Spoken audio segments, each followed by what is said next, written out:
Welcome to Scoop Road Order. What a rush edition. James Laurinaitis is officially a member of the Ohio State football coaching staff in a full-time capacity. The 10th coach was added today. A lot of new contract updates, title updates. We're going to get into all of that. We're going to take your questions. We also have a huge update on what is going on in the Woody Hayes right now. It's winter workouts. Mat drills were yesterday.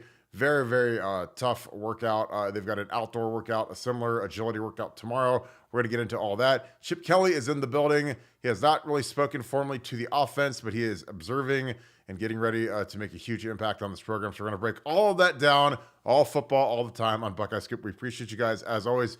Thank you guys so much for kicking with us tonight, this Thursday night. We're going to have a huge show.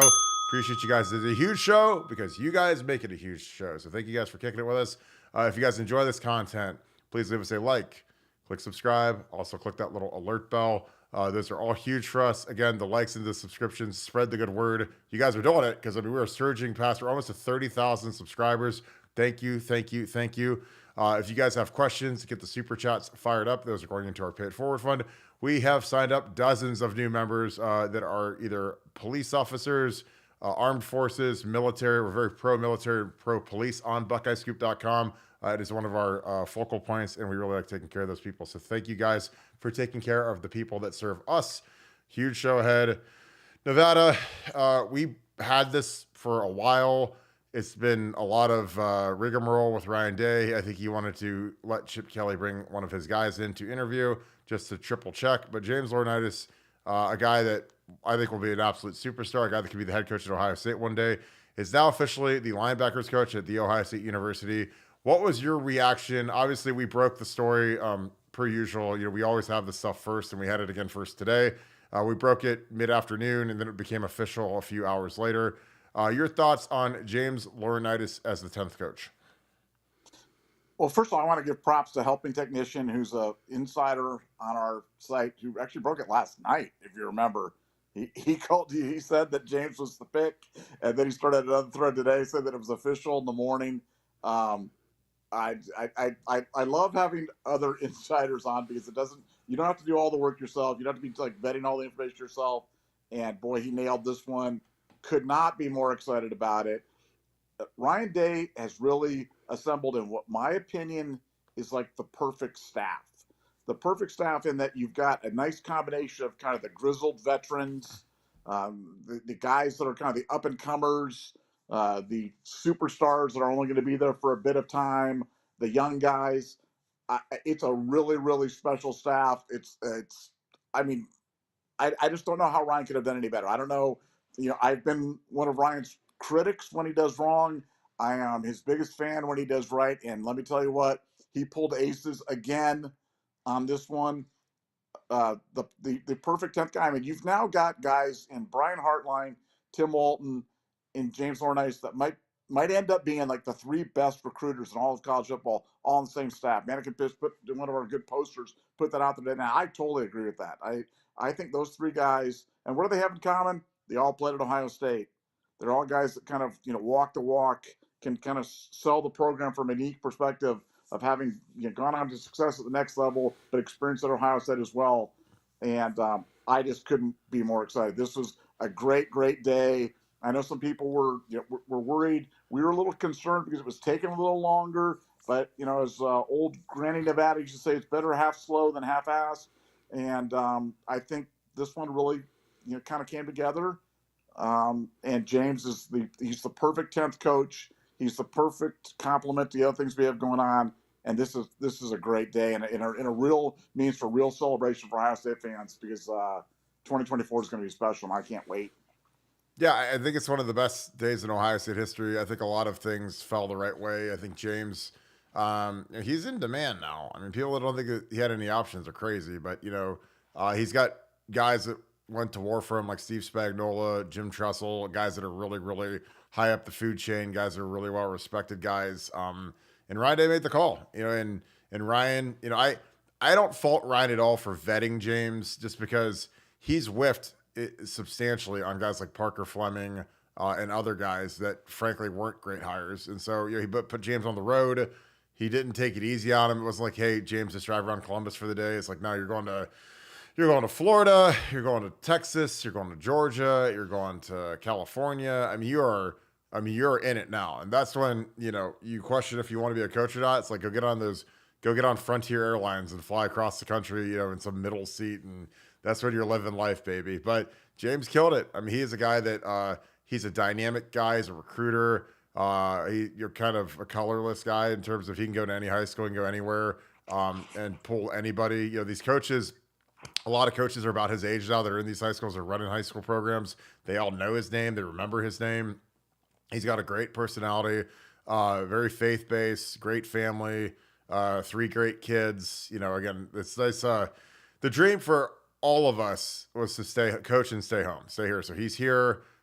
He gets to sell a program that he loves. And I think that multiplies your ability to recruit by 1,000 roughly. Cause you see what the impact it's done with Tim Moulton, with Brian Hartline. If you're, cause it's not for everybody.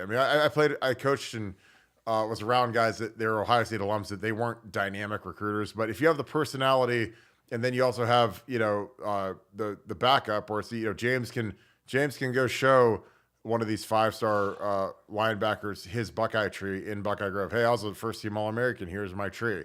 Do you want a tree? Does anyone else do a tree?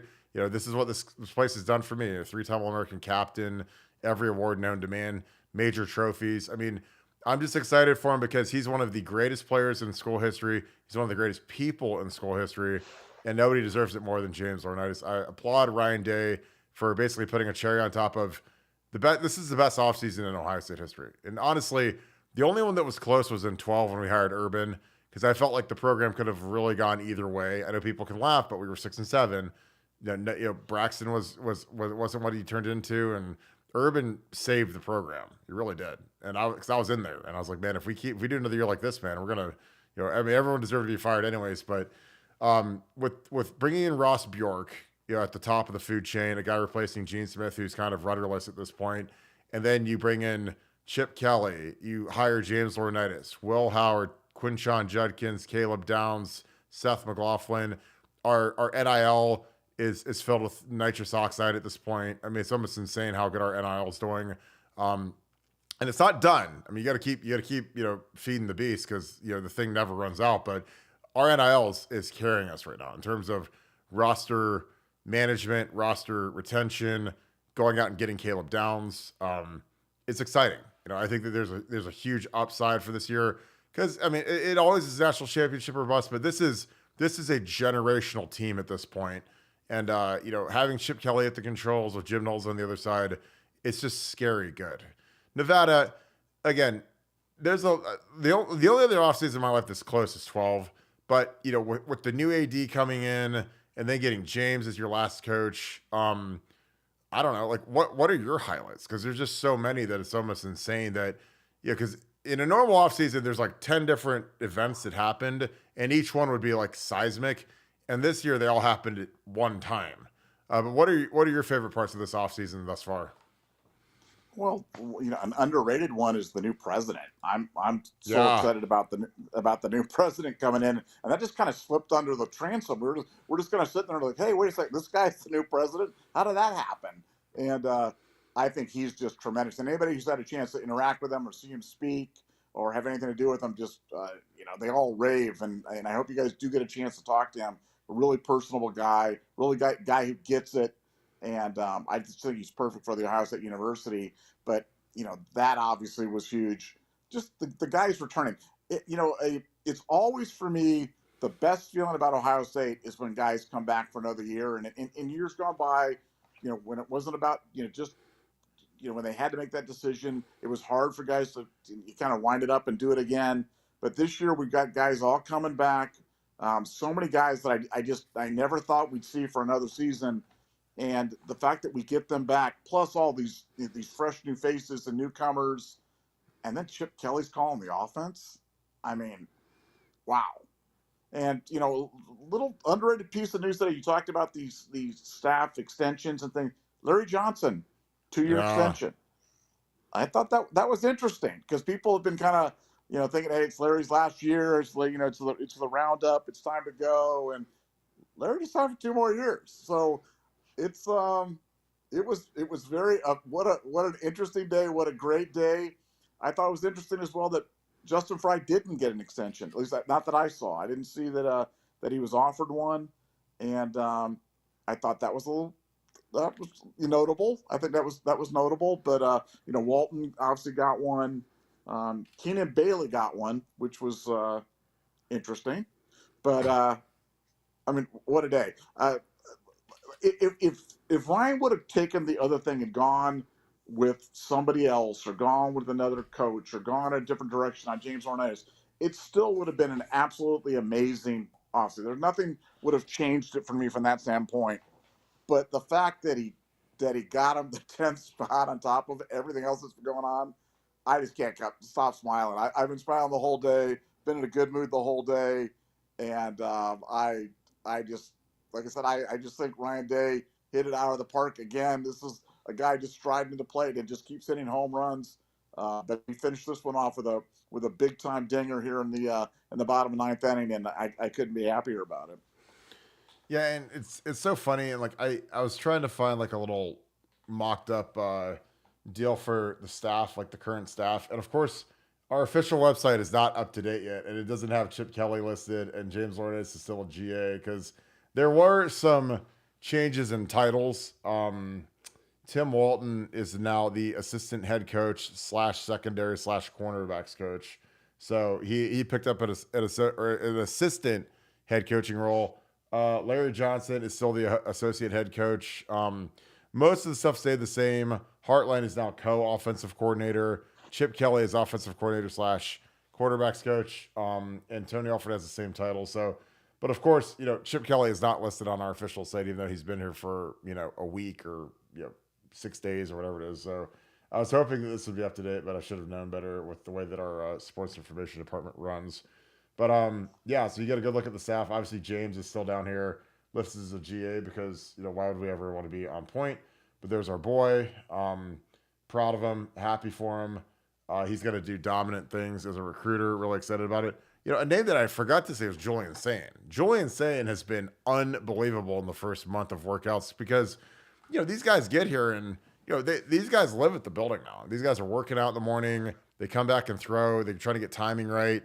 They're in position meetings, trying to learn the playbook before spring ball. So there's a lot of really good buzz around Julian Sayin. I think he's the next CJ Stroud, just in terms of people I've talked to that see him throw the ball in his placement. And again, I know that's gaudy after what CJ did. I mean, I'm talking CJ Stroud college. His NFL years, that was the best rookie season in NFL history for a rookie. But yeah, I didn't even say, that's what's crazy. I didn't even say Julian Sayin, the number one quarterback in the country who just transferred here right after Alabama. So it's crazy. I love it. I'm actually going to put some Julian Sayin on for us to watch as we start answering some super chats. Appreciate you guys. Keep grinding. Shout out to my boy Tora. I think Devin might be in a meeting. I don't know if he's in here today, but Tora is always in here. Eric Peterson, thanks for the 20. Appreciate you, brother. Hell yeah. James Laurinaitis is officially in the fold. Literally one of the best days in Ohio State history for me because I love James. Gonna have the middle of the D in lockdown mode. Absolutely. Time to bring the pain. Here's $20 for the troops that need it. Thanks for all you guys do. And Semper Fi. Appreciate you, my man. Nevada and I signed up a ton of new Pay It Forward members this weekend. Again, the word is getting out. And they're great additions to our site because they're great posters, really insightful, smart. A lot of you guys have jumped on into BuckeyeScoop.com, into our message board world. And you guys are awesome. Like some of you guys are bringing it every day. So we have a really lively, exciting message board, and it's all because of you guys. So thank you. Nevada, again, our troops, Semper Fi. Appreciate you, brother. Your thoughts, Nevada? Yeah, look, it's like we're running a club. It's like if you have a bar and you just have really good people in the bar, it's going to be a great bar. It's going to be fun, and people are going to have a good time, and people are going to want to come, night in and night out in terms of doing it. And if you have a lousy bar and you're selling nickel beers and people are, fighting and doing, then you're not going to have a good club. Yeah. So we're really proud of the club that we have. We're really proud of the club that we have on our message board. We're really proud of the club that we have here on our YouTube channel. And just thank you guys always for showing up and supporting it. And the more you do, the better it gets. So thank you so much for all you guys do. Absolutely. Philip Bielecki, thank you for being a Scoop Ultra member. We have reached an all-time high of Scoop Ultra members. We appreciate you guys patronizing and taking care of our troops. Thank you for the 10, brother. What on earth took them so long to hire James? Well, I mean, there were all these weird things that came out from other sites that, I'm sure they're being told to say certain stupid things. Because, again, the media that covers this team is so incredibly dishonest. It's crazy. So, I mean, they put out some stuff that just makes no sense. And we always shoot that down just because it's what we do. The thing where James doesn't want to work, he doesn't want to go on the road, doesn't want to leave his family. Like James has been doing this for a couple of years now. Like he knows what it is. He knows like this is the life that you chose. Again, it's like it's a mafia movie. This is the life that we chose. This is Hyman Roth. When you get into coaching, you're going to be away a lot. You're going to be gone a lot. You're going to be on the road recruiting a lot, and that's part of it. So you don't get to go to every dance recital. You don't get to go to your kids' basketball games, and you're going to miss some stuff because that's what it is. But you're compensated well. So hey, don't cry for me, Argentina. And James knows that. I mean, James is ready to grind. He knows what it is, and I think he's going to do a great job. But I really think that, Chip Kelly had a guy, Cody Whitfield from UCLA that, hey, Ryan, just do your diligence on him. And again, I'm all for that. For the good of the order, I think it's smart for Ryan Day, if he has a position open, to interview a bunch of candidates. Because again, you don't know if Tim Walton's going to get a head coaching job next year. You don't know, again, all I care about right now is 2024. I don't care about 25, 6, 7, 8. We've had guys that were total idiots. So it would be like, oh my God, what are we going to do about offensive tackle in 2 years? And I'm like, who cares? I care about this year and that's it. Because after next year, who knows? Anything could happen. But, Ryan interviewed a really good young kid, a sharp kid for the spot. He ended up going with James. Obviously, James was the chalky pick, like from minute one, just because he already knows the system. He's only going to get better at it just because Matt Giriani can really help him with the coverage stuff. Running the back end. But James is a wicked smart person. He's a wicked smart football guy. That was always his thing, is he was one of those guys like a Luke Kuechly where he's just genius level intelligence on the field, made a lot of plays, excellent at studying the game, true football junkie, workout junkie. And again, I think that, Ryan wanted to do his diligence. And again, I'm good with that because you don't want to miss. When you have all this at stake, you want to hit on all cylinders. Because again, Bill O'Brien, who again went to Boston College, which is fine, but that was a little bit of egg on Ryan's face. So he gets Chip Kelly in here. So again, I would want to double, triple, quadruple check every guy that I interviewed. And again, I think for Ryan as a young coach, it doesn't hurt to interview a bunch of candidates because you can build your bullpen. Because you might need another linebacker coach in a couple of years. You might need another D-line coach. You might need another corners coach because guys move on. Guys get better jobs. Guys get fired. So, it doesn't hurt to do a little diligence on a guy like Cody Whitfield. But I was happy they got James. Nevada, what on earth took so long to make James the 10th coach? Well, what I was told is that when Chip took the job, well, actually when Chip turned down the job the first time, he mentioned to Ryan that he had some guys that Ryan should take a look at. And that when Chip took the job, he definitely said to Ryan, I've got a couple of guys you really should interview. And I think for Ryan, it was like, what's the downside? What's the downside to showing respect to your mentor and Chip? You interview these couple of guys. As you said, now they become part of your potential, bullpen because you've met them, you've talked to them, you know what they're about, they know what you're about, etc. And if one of them just blows you away, you're like, wow, okay, I'll do it. And if they don't, you can go to Chip and go, I interviewed him. I really thought about it. I really, and I decided I'm going to go James Laurinaitis, and Chip can live with that. And I think that's exactly what happened. As you said, James has been on an audition. Ryan knows what he was going to be getting with him.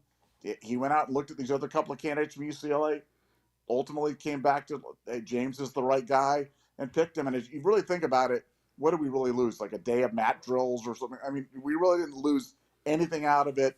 And I think it was for Ryan, it was him being careful and him showing respect to Chip Kelly. Absolutely the right move. And for the way that it worked out, it was absolutely the right move for Ohio State, for Ryan Day, for Chip Kelly, and for all the guys involved. I don't think anybody came out a loser on this one. And as fans, we came out the big winners. So I'm telling you, James Laurinaitis is a great. And I usually when we're talking about the 10th coach, we're talking about Parker Fleming or something. We're not talking about somebody that's a high impact guy or guys really going to make a difference or whatever. James Laurinaitis is going to make a difference. James Laurinaitis is going to make a difference. He's going to make some noise there. He's going to change some things in the room and for the entire team. And when you hear Steve Spagnuolo, who I really respect as a coach, there's very few guys that I admire, or listen to more than Steve. And he talks about the three smartest players they ever had, and Laurinaitis is right there. It's one of the three. That should tell you all that you need to know. I mean, Laurinaitis is borderline, football savant, and obviously, Ohio State royalty. So great day for the Buckeyes, and great day for the fans. So time to celebrate. Yeah, and the thing about Spags is he was going to be named the head coach of the Kansas City Chiefs if Andy Reid retired. So I mean, when the guy is going to take over the dynasty, and again, Andy Reid was very iffy on coming back. He's coming back obviously for the three-peat. If they had lost that, he might have hung it up. But Spags is very well respected, and he took Kyle Shanahan to church at the end of that game. Pressures, disguised blitzes. Again, James is from that school. He's very, very aggressive. He's going to run, because eventually James will be the defensive coordinator and eventually a head coach, because that's his trajectory. He's not a guy who wants to just be a position coach. Again, every young coach wants to run his own program at some point, and James is a guy that potentially could be the head coach at Ohio State one day. So again, it's day one as linebacker coach, but there's certain guys like Luke Fickell was the guy that I knew early on would eventually be a head coach. They've got the look. They've got the personality. They've got the family. They're dialed in. I mean, that's just kind of what it is. And James is going to be dynamic. And again, your 10th coach on your staff should be your best recruiter, because it probably is your worst coach. And James is not the worst coach on the staff. But, when you're highlighting like that new young guy, he better be a dynamite recruiter, because he's probably still learning on the job when it comes to coaching. But that's not James. James has been in football for 10 years. Again, you can see that he has limited coaching experience, but people penalize him because he played 10 years in the NFL. And I'm like, dude, that counts as coaching to me, because you work just as hard as a coach when you're a player. Because when you're in the league, man, you're studying, watching film, tendencies, late nights in the facility. It's basically like you're a coach. So, except you got to do the physical aspect of it. So again, just a great day. Very excited about it all. Marlon Hopgood, thank you for the 20. Appreciate you, my friend. If you have a question, toss that in the chat. I'll dig around for it. Dick Buck, appreciate you. Thanks for the deuce, my man. Kirkington, my boy. James gets the rivalry. It's huge. Yeah, I mean, James took his first L in the rivalry last year, and I'm sure that's got him salty and crabby. So I think that's important. I think it's a lot better when you have three guys that have played in the rivalry, like Tim Walton and Brian Hartline and James. They get it. I think that this program's starting to get it, because, when you lose three straight and you see how sour Columbus and the state of Ohio gets when you lose it, you don't really want to experience it again. Again, I lost in 11 when I was on that staff on that putrid team, and it was miserable, terrible. And I was like, I never want to do this again. So in 12, when we won, I was just ecstatic. But yeah, I mean, getting the rivalry is something we got to get back on the track of. Mark Bundy, thanks for the deuce. 31 August, can't get here fast enough. OH, Nevada. I-O. Yeah, I mean, and honestly, for me, like, dude, spring ball is like 3 weeks away. I mean, it's like 3.5-ish weeks away. So, I mean, they're going to be putting the helmets on and going fast. And there's a lot of guys that we're going to be excited to see out in Ohio State uniforms for the first time. Peter Nessif, thank you for the 10. Love you guys and what you guys do. Keep it up. Is Ohio State involved or helping in the investigation of the team up north? OH, Nevada. I-O. I don't know what they could provide other than like the Ticketmaster information for Ohio Stadium. Like when they turned over that Connor, because you got to put in your name when you buy a ticket at Ohio Stadium. And Connor Stallings obviously bought those seats that were right across from Ohio State sideline, and that was released months ago. But outside of that, I'm not sure what they could really provide. Nevada, do you believe Ohio State is involved or helping with the investigation of the team up north? No, they're not. And as you said, other than the ticket information that's been provided from all the Big Ten teams, and actually, frankly, from a lot of teams across the country, there's really not a lot Ohio State can do. There's an issue about the 50 hours of practice footage that Michigan had access to through Weiss's computer. And, there's a question about how they access that, but that's not really an NCAA investigation. I'm not even sure, that's more of a criminal thing to see if there was like some sort of illegal computer access on that. So that's something that I know that Ohio State had been looking into in terms of how they had, how they had garnered access to that. But in terms of the ongoing NCAA investigation, no, they're pretty much a bystander at this point.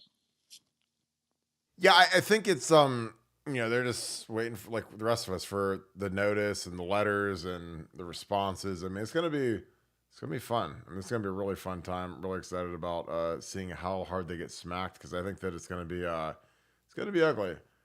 Happy 2014. Thank you for the 10. Appreciate you, my friend. Disagree with you and with yours and Nevada's take on Gene Smith. Brought in Urban Meyer and tried to interact with all of the athletes. Not perfect, B-. Keep up the good work. Love the show. Nevada, I'll let you take this one first to let me know what you think of the sign bandit. Well, look, first of all, everybody's entitled to an opinion, and that's you can have an opinion.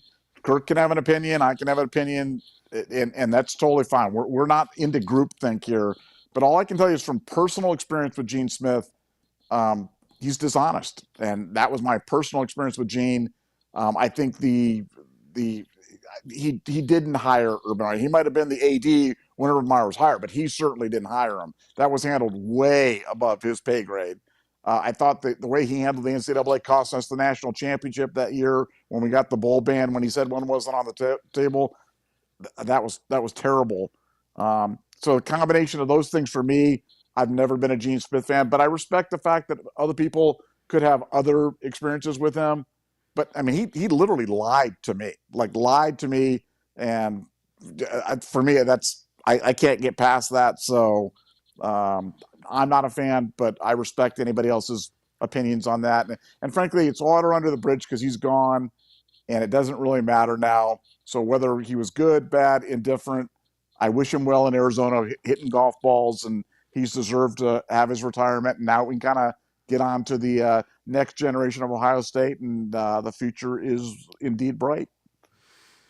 Yeah, and again, it is what I've been up and down with him. Again, I've sat in his suite before for a game. Like, I mean, there's been ups, there's been downs, and again, he's irrelevant to me at this point. Honestly, he's on the back nine. He's on his way out, but.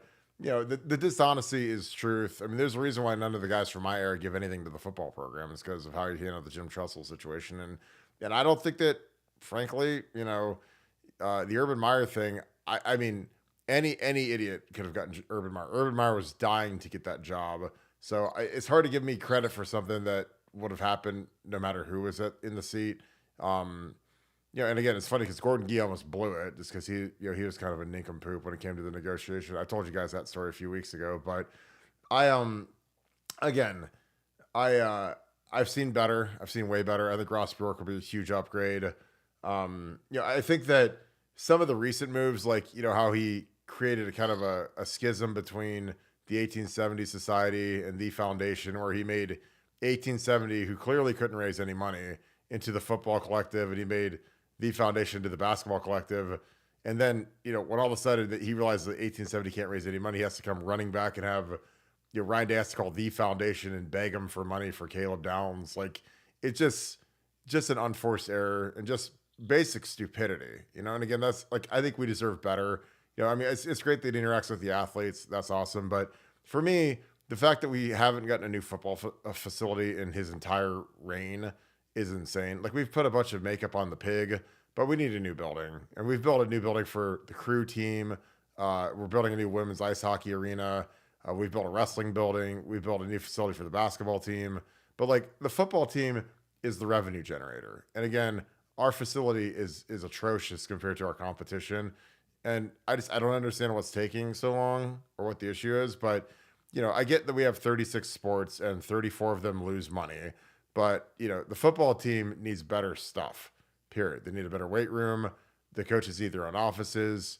Again, what we have is adequate. But when you look at, like, the big dogs that we go against, Georgia, Bama, Florida, Tennessee, I mean, they've got massively nicer stuff. And again, that was just his decision. Let's go feed everybody else except for football, and we'll have this little landlocked building.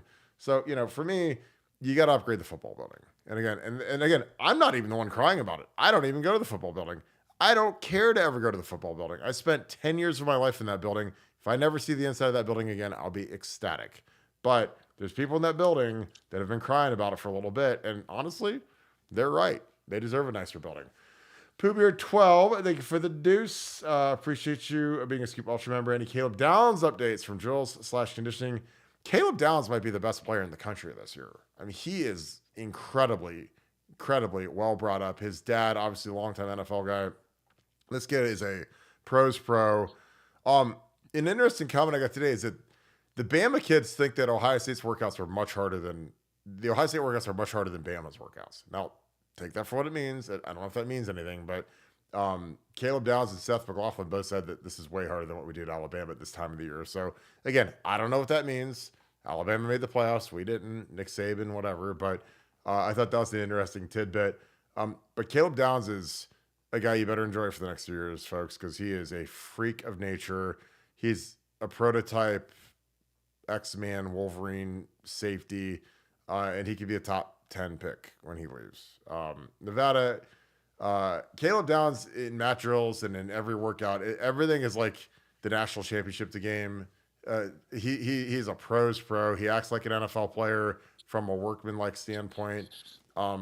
He's worth every penny, and again, people that hate NIL, go ahead and go watch some other sport, because we don't get Caleb Downs with that NIL. And I'm just really excited to watch this kid in scarlet and gray. It's kind of like we were able to put deodorant on the stench that happened when we didn't get the kid. We were able to bring him up here. Your thoughts on Caleb Downs? Well, I think the biggest thing about Caleb Downs to me has been the immediate impact and respect that he's gotten from the other players.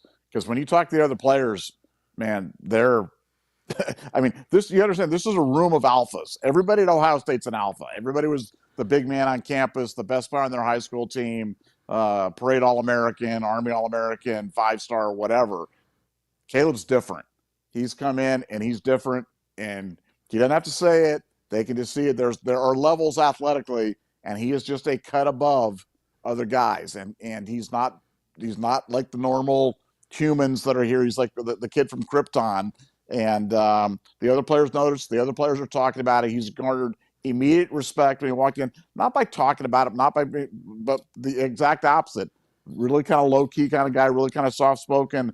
But, man, they know that he's the real deal. And when you talk to them, they'll all be like, oh, man, Caleb Downs, he's the truth. I can tell you that. So I'm excited to see him on the field during the spring and certainly during the fall, because I think we're in for a treat. And the fact that we get him for 2 more seasons, not just one season, is crazy to think about, because he's already, among the elite athletes on this Ohio State team, and he's only a sophomore. So that'll be fun. Yeah, and it's fun because Jim Knowles loves to say that we're a safety-driven defense, and it's like hiring Mario Andretti to be your driver now. So this guy is, and Gary, like I said, Gary Downs is a really good NFL player. Had a long career, been around the block, knows what it takes, hard on his kids, perfectionist, and Caleb's chip off the old block. And again, his brother is a really good player for the Colts. Really good. Guy that you guys will be taking in fantasy football next year. Bullet Train, thank you for being a Scoop Ultra member. Thank you for the 5. Appreciate you, my man. This could be 3D chess. It's like I give you this chance. Now you make the best of it. James Laurinaitis, OH, Nevada. I-O. Yeah. I mean, well, here's the thing. I think that James is going to take this thing and just massacre it. He's going to be like a dog on a bone with this position, with this opportunity, because that's his mindset. I mean, he's got a shot to grow in his hometown. Again, one of his mentors is Luke Fickell. Obviously, Luke was the linebacker coach here for a long time, grew into being the co-defensive coordinator, became the full-time defensive coordinator under Urban Meyer, and then blasted off into Cincinnati, and now he's at Wisconsin. Could have had the Notre Dame job. And there's a point where Luke could have had basically almost any job in the country outside of like Bama, Ohio State, and Georgia. So, I mean, that could be James easily. I know everybody has their eye on the big chair at Ohio State, but James is the guy that could do it. And again, I think he's a guy that when you see the reaction of the former players and the current players to James being named the linebacker coach at Ohio State, you see the love, the affection, just the overall care for the kid. Because James is a guy that he just was such a great teammate. He was such a, I was a captain with him together in 07. Such a great captain, such a great leader. And he's younger. He's 2 years younger than me. So, I mean, for me to look up to a guy who's younger than me is really hard to do. But the way he carried himself, and his dad, God rest his soul, was an awesome dude to be around. So I'm just so happy for his whole family. And again, I think this is one of the best days in Ohio State history, capping off the best offseason in Ohio State history by far. Nevada, is this a chance that he has to make the best of this? 'Cause I can't see him not just absolutely crushing it. Well, just little things. I mean, again, little thing. Kind of people just expect it, but like, James hosting all the linebackers to his house for Super Bowl. Nobody had to tell him to do that. Nobody had to tell him. It's the things that he knows instinctively, and the fact that we've got 3 guys out of our accountable 10 coaches that all played at Ohio State at a high level. I mean, that's rare. I mean, I know that's probably happened before, but it hasn't happened a bunch. I'm sure it hasn't happened a bunch where you've got 3 out of your 10 that are former players at Ohio State, and for James, he just is going to bring a special understanding of the rivalry. There's no chance that we go into the Michigan game this year and the guys don't get it. There's zero chance that they're not going to be fired up for the game, or they're not understanding the import. And that's not something that we could say about Ryan Day when Ryan Day first got here. There was a question about where are we at with this? Do these guys understand the importance? Do these guys understand the game, the rivalry, what's happening? And I think Ryan has completely transformed the staff, and now that's absolutely not an issue. It's gone from a weakness to a team strength, and having a guy like Laurinaitis, like you said, he's a bridge between the old players and the new, because he's so popular with the new guys, and because they all know him, and the old guys. I mean, he's a representative of the old guard, so I think it's the perfect bridge hire for Ryan. 3D 40 chess by Ryan Day for sure, in terms of pleasing a lot of different constituencies and making the fans happy. Not that Ryan's worried about making the fans happy, but it never hurts when you make the right decision and everybody's in agreement, everybody's enthused about it. That's just a great day. Yeah, I totally agree. I'm excited about it. Papa Sean, thank you for the 5. Appreciate you, my man. How good would Braxton Miller have been as a quarterback had he not got hurt? Nevada, I'll let you take this one first, and then I'll dig into this one.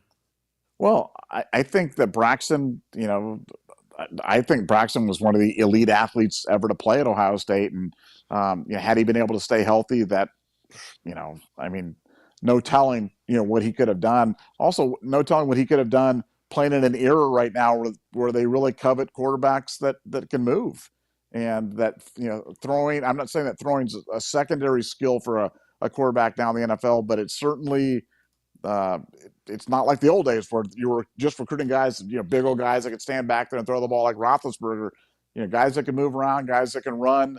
I mean, look, Lamar Jackson's the NFL MVP, and, he didn't come in as an elite thrower. So I think the sky would have been the limit for Braxton, because he had that elusiveness and that quickness that made him look fast when everybody else looked slow on the field. And nobody's slow on a college football field, and he made guys look slow.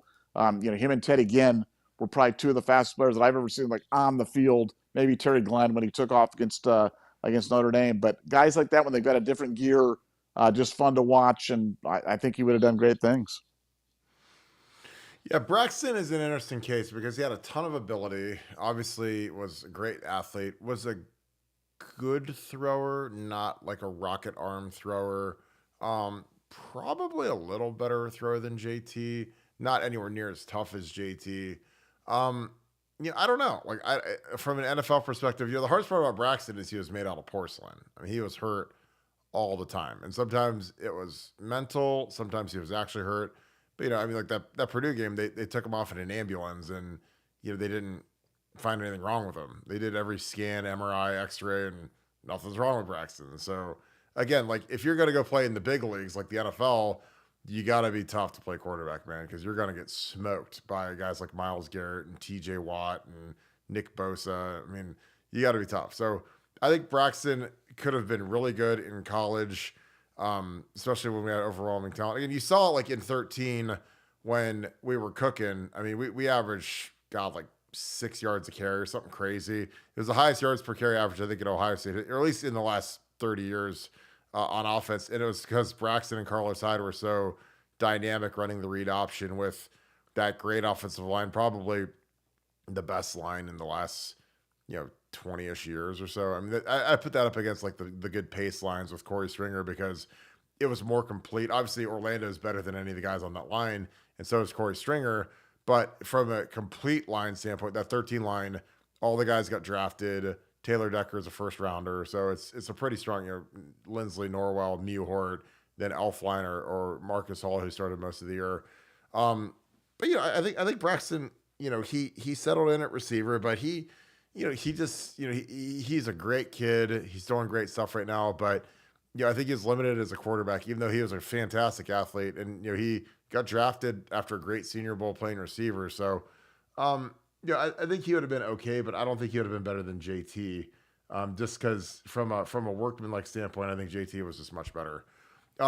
David Crow, thank you for the 15. Great news today on the coaching front. Finally hired James Laurinaitis and promotions extensions for Walton, LJ, and Knowles, plus got CK for at least 3 years. After the original poster, who's the next Orlando Pace, excuse me, who's the next OSU legend on the show? OH, Nevada. IO. Well, I'm getting a ton of people that want to come on the show. So in the comments, who do you guys want? Because I can get Tress, I can get Urban, I can get Troy Smith. The thing about this show is it's kind of unique in that, we do better as a duo with Nevada and I. And again, I just think that works great and you guys are used to it. But, I can get almost anybody. I want to get Arch. Archie's the shining star for me. We're going to work on getting Arch this season. I can go through his son, Adam. But, there's a lot of guys that are out there. I mean, Troy's doing a big golf outing on August 12th. So if you guys are around Columbus, it's at Little Turtle.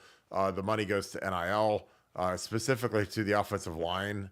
So it's going to be like an offensive line NIL fund. And he's got a great list of guys because he's got Ricky Williams. He's got a bunch of Heisman guys coming, a bunch of former Buckeyes. Chris Carter's playing in it. It's going to be a great group. So consider that. Look up Troy's tournament online and on Instagram. You'll find it.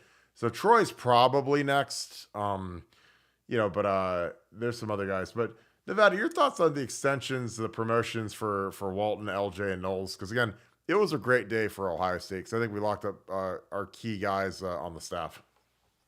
Well, Knowles, Knowles is a guilty pleasure of mine.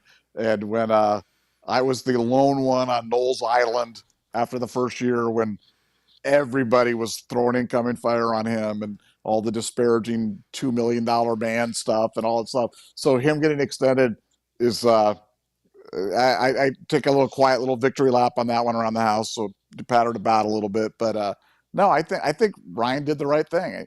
I think he gave it, I always say in life, you get what you deserve. And I think the guys that got it deserved it. And the guys that didn't get it probably didn't deserve to get it.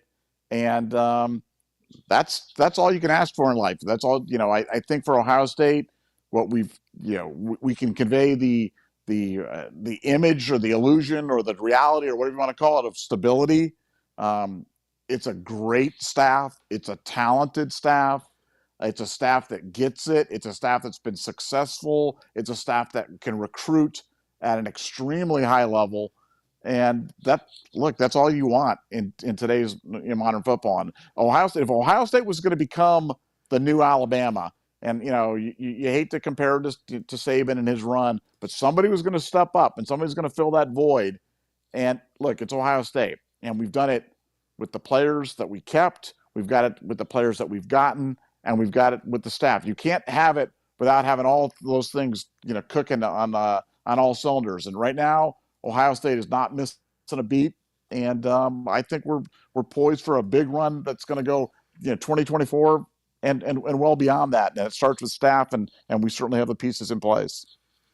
Totally agree. Donald and Ken, Ross, Buck, thank you for being a Scoop Ultra. Thank you for also being BuckeyeScoop.com members. You guys are on there all the time. It's awesome seeing you.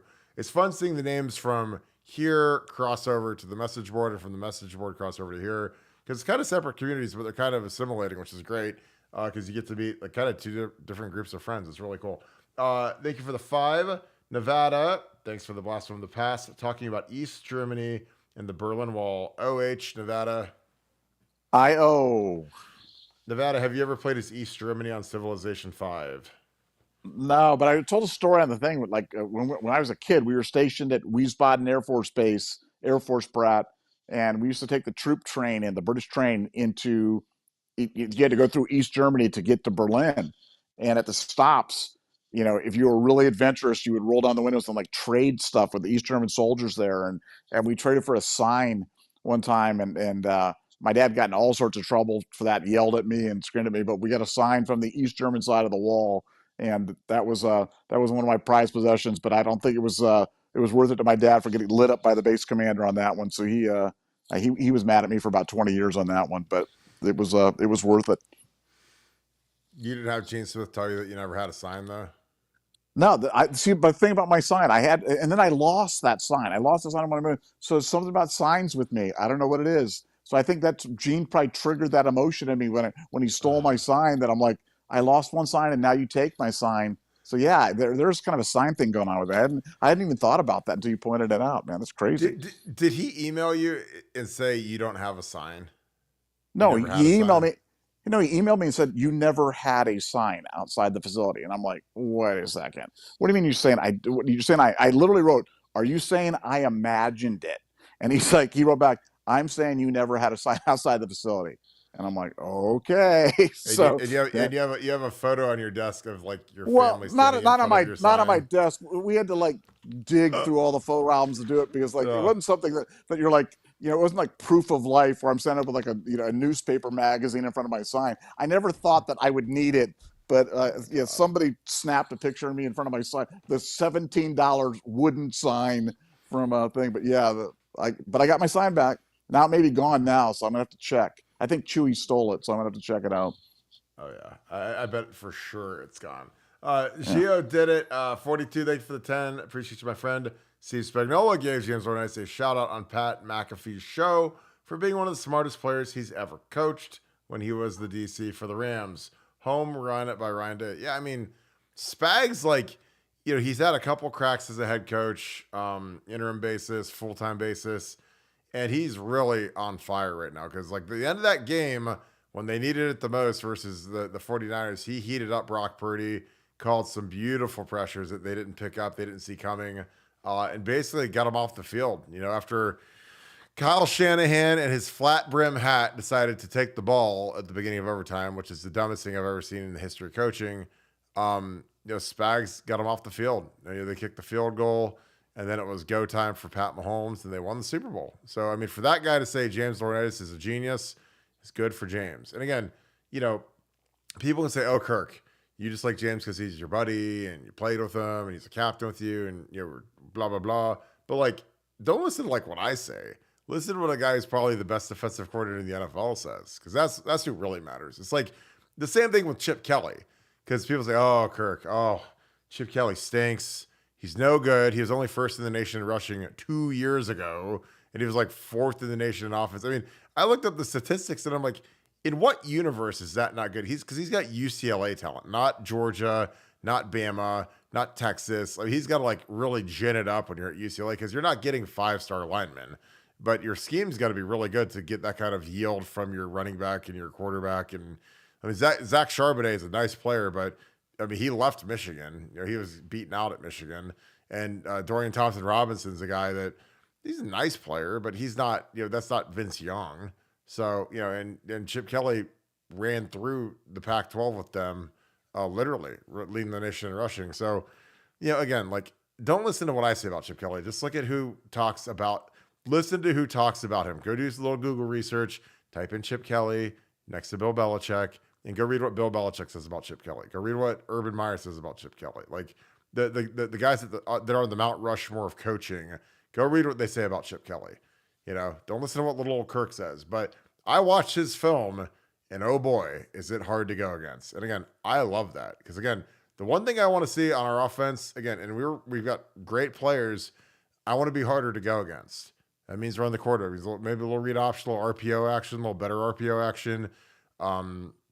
Scheme it up. Because if you do it right, we're going to be impossible to defend. And I think that's what Chip Kelly's going to get us to.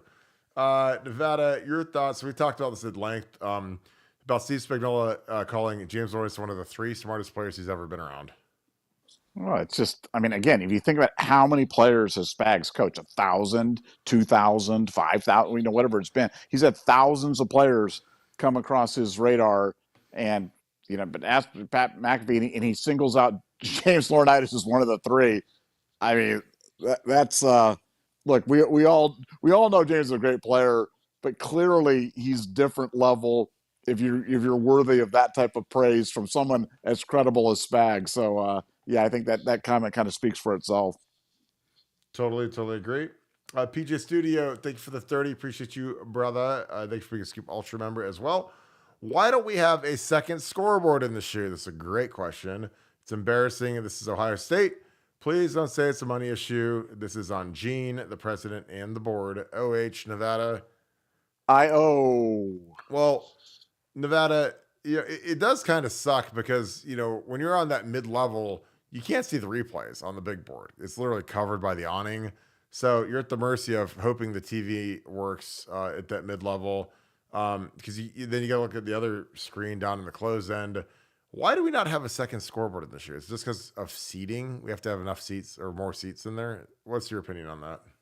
No, it's just, look, that's all part of what you should have in a refurbishment. There's no reason in a modern stadium that everybody shouldn't have a unrestricted view of the scoreboard, of multiple scoreboards. It's absolutely doable. They do it all the time. The shoe is on the National Register of Historic Places, so you're not going to ever knock it down, but you can spend the money and bring it up to speed, and that's what they need to do. A second scoreboard, more electronic type of I'd say entertainment is really important. Improving the bathrooms, improving the concession stands, improving the ingress and egress from it. These are all things that are doable. They need to be done. The stadium needs to be brought up because, again, you're not going to knock it down. You're not going to dome it. You're not going to do any of those things, but you can bring it up, to meet the challenges of 2050, 2060 and beyond. And, but yeah, a second scoreboard that'd be a real easy, they could do that over, in 30 days, they could have that up and functioning, and that would solve a lot of problems. Totally agree. AZ King, thanks for being on here all the time. Thanks for the 5, my friend. The board makes that decision, Kirk, not Gene. Not a fan of Gene anymore, but you can't put that on him. Woody Hayes and hockey are next projected. I assume that means all of the things that we've built around the athletic kind of yard, where we built the Schumacher Center, the Cavelli, new field hockey arena, new baseball facility, new basketball facility, new boat house. God, am I forgetting anything? I mean, we've built like 100 new buildings and we've put some lipstick on the pig of the football building. Nevada, the board makes the decision, not Gene. Does Gene have any responsibility to push certain facilities being upgraded, or is it just totally on the board? No, I think it's fair to point out that the board certainly has its place in this, but it's about the athletic director is really the guy that's kind of trying to create the vision and create the priorities for the board in terms of where they're focusing their attention. And I mean, that's what Andy Geiger did when Andy Geiger had gone through his massive $1 billion facilities program. He laid it out for everybody. He laid out this big dream of how they were going to do it, how they were going to raise the money, why it was important to do so, and then they went out and did it. And that's what you want to see from your athletic director. You want to have a visionary. You want to have a guy that's a fundraiser extraordinaire, not a guy that Gene wasn't good at that. And that's the good thing about where we're at with Ross Brewer. He's good at that. I mean, that he is a tireless fundraiser. He's a guy that can get the big money from people, and he understands the vision. He understands what Ohio State needs to be. So I think he's the right guy at the right time. And maybe Gene gets a little bit of a pass for some of the board priorities, but I've always believed that the 80's got to set the priorities for the board, not the other way around. Even if the board is the ones that have the final say on it. But let's just say they share culpability And the fact that we have a Woody Hayes Center right now that frankly is below par.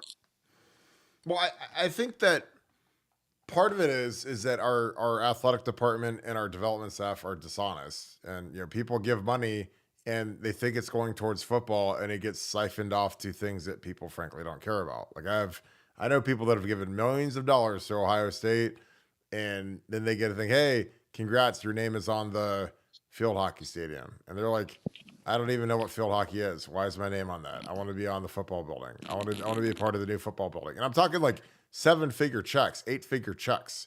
And so, again, like they're diehard football fans. They want to help Ryan Day, and the money gets siphoned off to something that they frankly don't care about. They get their name put on something that they don't want or don't care about. Because again, if you donate money to the athletic department, if you do not denote where it goes, say, hey, I'll write you a check for X millions of dollars, and it's going to the football fund, then it can go anywhere. And it usually does. It usually goes anywhere but football because football gets enough donations. So again, I don't think it's fair. And again, maybe I'm wrong, and maybe they just gotta, smooth it all over and jack money from the football program to build some irrelevant sports stadium. And again, I'm not being a meanie, but I am, because football, they pay the bills for everybody else. So I think that they should have the best facility in the country. Again, you saw it, massive revenue, big TV contracts, the whole 9 yards. It's all because of football. And our building stinks. And again, I'm not the one saying it. I got good sources that tell me they've done studies that say how bad it is. So, again, people can get mad at me and call me a big meanie. Because again, I don't care. I don't work there. But I know that, in recruiting, we should have the sparkliest, most beautiful building in the world, because everything that could possibly matter matters. And again, the staff is great. The team is great. Building is very average, and it's landlocked. But every other sport at Ohio State is getting a new building in the last 20 years. Even synchronized swimming has a new building. So it's like, what are we doing? David Fennell, my man, thank you for the 5. Kirk, talk about the first time you got your butt whipped at Ohio State. Who did it? Nevada, OH? IO. First time I got my butt whipped, it had to have been my freshman year, obviously, because the thing I tell people about Ohio State is if you're gonna go play there, you're gonna get busted pretty early. You're gonna get smoked by somebody. There's always guys that are older than you, especially when you're an 18-year-old. You're going against 22, 23-year-old seniors. You're gonna get smoked. I'm sure it was practice, going against Will Smith on scout team, which sucked. It's just welcome to the show. And how tough are you? There's some guys that crack under the pressure. They get beat so bad. And I saw guys that were really good linemen in high school, 5-star guys that, all the genius guys at Rivals and Scout and 247 thought were going to be God's gift to offensive linemen. They show up at Ohio State and they get beat so bad in one-on-one pass rush that they never want to play football again. They mentally can't handle it because you're going to get smoked now. And again, the thing you got to do is you got to get back off the mat. And some of these guys, mentally as much as physically, they lose their confidence, they lose their mojo. They're like Austin Powers with no mojo. And so I'm sure it was probably Will Smith, maybe Mike. I'm sure Mike Kudla got me a bunch of times because Kuds, even though he's a year older than me, he was such a weird shaped dude because he was 6'1", 265, benched 600 pounds, ran a 4.5, 4.6. He was just different. He was so low to the ground. Again, he was like Doomerville. I went against Elvis Doomerville in Denver, and Elvis Doomerville was 5'11". And that seems like it'd be weird, but the leverage that they get and the speed that they have, it's just it's like going against a knuckleball pitcher in Major League, like Tim Wakefield, God rest his soul, like Major League Baseball. You're used to guys throwing 97-mile-an-hour gas with movement, and then you see Tim Wakefield who throws a fluttering knuckleball that's goes 50 miles an hour. That's what it's like when you go against a short pass rusher versus the more lengthy guys. But it's probably Will Smith. Will Smith got me a lot my freshman year. But again, I was good with it because I was learning and I was getting better. And if I can block that guy, going into my sophomore year, I had a massive amount of confidence and cockiness because I blocked Will Smith. You can block that dude. When I got to go against guys like Jay Richardson and Mike Kudla and the rest of those guys, I'm not scared of them. If I got to go against Will, Will was a monster. He was so good. He was so quick. First-round pick, captain, All-American, everything. So I'm sure it was Will Smith. Again, that's the guy that I love. And that's the cool thing is like, you let these guys beat the tar out of you. Cause again, I was light. I was 280-ish, 285-ish playing tackle, which that's real light in the Big Ten. And honestly, my technique wasn't where it needed to be. Because I played tight end in high school. I never pass blocked. So, going into college, I had to completely learn how to vertical set and move my feet and get my stance down. And, you're learning all that on the fly, and then you got to go block the best defensive end in the country. So it can get real squirrely real quick. I guess Nevada, you can't do this one. By the time you got your butt whipped at Ohio State, maybe when they ran out of cocoa in the suite, maybe you got your butt whipped and you got cold. Yeah, that was just, it was terrible. I remember that like it was like it was yesterday. I'm like, hey, where's the cocoa?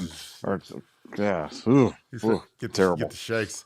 Eric, Jeremy Moreland, thanks for being a Scoop Ultra member, my friend. Thank you for the 5. What is the football building? It's the Woody Hayes Athletic Center, the locker room, the weight room, team meeting room, the WAC. Explain to us for the non-player. So the football building is the Woody Hayes Athletic Center. It's right on Olentangy Drive. I'm sure a lot of you guys have gone past there if you've been down in the area. It's got a big atrium. It's got all the trophies, and they got pretty like 4K wallpaper all through it, and TVs everywhere, and all the bells and whistles. It's got a new upgraded locker room, which they did upgrade in 2014, 2013, 2014. The Cronin family that owns Dayton Freight wrote a nice check to get that upgraded. They still have the same indoor facility. The funniest thing about the indoor facility is whoever designed it put the roof too low, so you can't punt indoors because you'll hit the roof, which we did like every single time. So it's kind of like ridiculous that nobody thought to put a higher roof, especially in the middle of the field. But you've got meeting rooms for each position group. You've got a big team meeting room, and then you have breakout rooms for like the defense has their own meeting room because the offense can just hang in the team room when they do like a full unit meeting. You got a staff meeting room. You got Ryan's office. You got a weight room it's a good sized weight room. It's got everything you need, but it still could be bigger, and there still could be some more things. Again, if you guys want to see like what I think is the best facility in the country, like go look at Michigan's facility. And again, I hate Michigan, but their facility is awesome. I mean, they've got stuff that's like incredibly nice. And again, we have a lot of stuff, and we've done some facelifts and some upgrades and stuff, but if you go look at like, again, because sometimes like if you're a late night YouTuber like I am, go look at Texas A&M's facility, go look at Tennessee's facility, go look at Michigan's. And again, the facility isn't everything. I'm probably being a baby about it and droning on about it, but I think our guys deserve better. And I think that the biggest thing that I think would be like a nice upgrade for the coaching staff is they need to have separate offices away from the meeting rooms. Because right now, like if Justin Fry wants to break down film or do a project or something, he's in the O-line room. So if Donnie Jackson and Tigro want to come in and watch film, they're in the same room. And like really that's not how football operations work. Like normally there's like an upstairs where the coaches are, if they got to get some projects done or get on the phone and do recruiting or whatever. So again, is that a huge thing? No, but for quality of life, I think it'd be a big upgrade for the staff. But yeah, like I said, it just it needs a lot of work, and it's just old. I mean, it's the same building that I was in 20 years ago, but they've done a couple of upgrades. They did a big upgrade in 07, my senior year, and they've done a few since then. But they need like a whole new building. Yeah, so there you go. I think I covered it all. Now, Kirk, what's your thoughts on stuff like the barber shops, the miniature golf, the koi ponds, and stuff like that? What are your thoughts on the accoutrement that you'll see at some of the newer facilities? You a fan? You a get off my lawn on that stuff, or where are you at on that? It's just recruiting trash, because like someone put in a barber shop, so now everyone's gonna have a barber shop. Oh, hey, if your kid needs a cut, we've got a barber here on Thursday after practice where they can get the guys faded up and looking clean for the game. And again, that's a nice luxury because again, you usually don't have time. You can't find time to get a haircut. So when they get a good barber in there and you can pay them $20 or whatever it is to get your haircut, that's great. That actually is like something that would be nice to be able to make an appointment, get your haircut on your way out of the Woody. They added a kitchen upstairs, which used to be like kind of like a lounge. They turned it into the cafeteria, which I think is a lot more functional. Um, Michigan has a really nice walking like cold tub thing that's really really cool. They've got like it's really like you have to watch it. I can't describe it. It's like you walk like these lanes, and they make all the players do it after practice so that their body's in the cold tub, and you can walk it so you're moving a little bit, which is nice. They've got like a lot of stuff in their weight room that I wish that we had from a plyometric stuff. They have like these jumping stairs that they do. Again, I think that the weight room needs to be bigger. But you can still get it in. Again, like when I trained in high school, we trained in like a closet. It was dinky, but we were stronger than any team in Stark County when I was out there. So, it's not all bells and whistles, but I think that there's a lot of stuff that could make it more spacious and make it nicer. Because I don't like the fact that we're so far behind programs that aren't anywhere near as good as us in that realm. And especially when everybody else gets a new building except us, it's almost insane because you see how prolific the football program is and how much revenue they generate. Like, why are they the last people to get a facility? It doesn't make any sense to me. Um, Anything else about it? No, that was like I said, I was just curious because I see all that stuff, and I always wonder how I understand the recruiting aspect of it, and I'm just wondering from a practical standpoint, how much miniature golf would you play at the Woody Hayes if you were there and you in the Wayback Machine and you went back as a player? Would you be out there like doing a couple of rounds of miniature golf after practice? No, I mean, the only thing that I'm truly envious of and jealous of is the recovery stuff they have now. Like they have a cryo room, which is like a cryo chamber. Like you guys have done cryo. They've got a float tank. They've got we got an underwater treadmill that costs like I think $300,000 like going into my senior year, and I wore that thing out. I ran on that thing every day. I loved it because you could get a great cardio workout in. It was called the Hydro Works, and it was called like WORX, but it was awesome. And I mean, I got ripped because I was running on it every day, and I really never got, your lower body doesn't get sore. Like the hard part is like when you're a big guy, if you go out and run every day, like your legs are gonna get sore, knees are gonna get sore, ankles. But on that thing, I could crank it up and get my cardio up, and I got real lean because I ran every day. I ran sprints on it. But I would have really loved to have had cryo because I would have done that like crazy. I would have done that 3, 4 times a day. I would have done the float tank. They've got a lot of good recovery stuff now that we never used to have, which again is fine. And honestly, the cafeteria is great because these guys get 3 meals a day and they get carry out. So I mean, I'm surprised. You wonder why all the coaches at Ohio State are fatter than I've ever seen because they eat so much food. There's like carry out Bravo chicken parmesan and carry out. It's insane how much food these guys get now. And again, that's great. They deserve it. Kudos to the program for providing it because they do have better food than all the other programs at Ohio State, which is fair. VP of Hype, thanks for the 5. Appreciate you, brother. What is your all-time OSU offensive line? Obviously, pace. Go down the line. Nevada, I'll let you do this one first, and then I'll come in with mine. See if we have any differences. Oh man, all-time offensive line. I mean, Yeah. you got to go Pace, you got to go Hicks, maybe DeLong at center, or I mean, I know the popular pick would be like Mangold, but maybe one of the old heads on there, and then at guard, whew. I mean, because I'm going to go on the other tackle, I'm probably going to go Stringer, and at guard.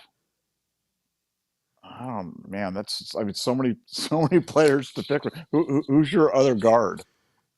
It's got to be Jim Parker. It's not even I close. mean, yeah, Big Jim Or Jim, Parker. Jim Parker's in the NFL Hall of Fame, the College Hall of Fame. He's an Hall Yeah, of Fame known to man. yeah. He's got to be in there. A little bit before my time, a little bit before your time, but yeah, certainly legendary player for sure. And yeah, that the Ohio State's had some great linemen. That's for darn sure. Yeah, I mean it's the center is honestly the hardest one. The other ones are basically locked in stone. You can't, I mean, Bill Willis wasn't really a center and he's a defensive player, so that's tough. And again, like the hardest part about when you do this is could guys that played back in the early days have been um like like if you put Orlando Pace in the 50s, he's gonna kill everybody. But if you put a guy from the 50s in modern times when guys are so much bigger and stronger and faster, like I think like when you do this, it's got to be like this is the all-time line. These guys show up, they kill everybody. Because again, like Bill Willis weighed like 220 pounds and he played defensive tackle, nose guard. So I mean, like, is that the best pick? Now in his era, he was dominant. He was an NFL Hall of Famer, broke the color barrier, one of the greatest players in school history. He got his number retired, but how would he hold up against LaCharles Bentley, who's 305 with 8% body fat and just a monster? So I don't know. I mean, because LeChuck's my center. I'm taking him over anybody. I watched his film, his rookie year versus Warren Sapp. When Warren Sapp was in his prime, he destroyed Warren Sapp. He was playing for the Saints. He was playing guard. And I was like, Jesus Christ, man, this guy is good. And then, he tore his knee up his first practice with the Browns. Well, he had been in the Hall of Fame. I mean, he was Pro Bowler, nasty, smart, everything you'd want. So I'd go Orlando Pace at left tackle. I'd go Hicksy, who was a tackle. I'd have to put him at guard. Then LeChuck at center, just because of his dominance. Like it literally is based off that Warren Sapp tape. Because Warren Sapp was the best pass rusher in the NFL as a D tackle, and LaCharles dominated him. So then I got to go Hicksy and Parker as the interior guys, and then Corey's got to be the right tackle. It's my opinion. But it's probably right. I mean, I don't know who you could argue. I mean, the center's really the only argument for me, because the other four, like, I mean, if Corey doesn't, obviously succumb to the heat stroke and die, like he's in the Hall of Fame. I mean, Orlando said he was his hero, so that tells me all I need to know. When Orlando Pace says how good Corey was, like that's who's better. He was there with him. But put your O-lines if there's any contrarian views. I don't know how you can argue the other four, but center's where the argument is. And again, I go with LaCharles just because I watched that Warren Sapp tape and I was like, holy cow, that is good. Eric Arventius, thanks for the 5. Appreciate you, brother. Love the James Laurinaitis hire. Appreciate any more breakout players so far in winter training. OH, Nevada. Nevada is muted, so I will say IO, Nevada. IO.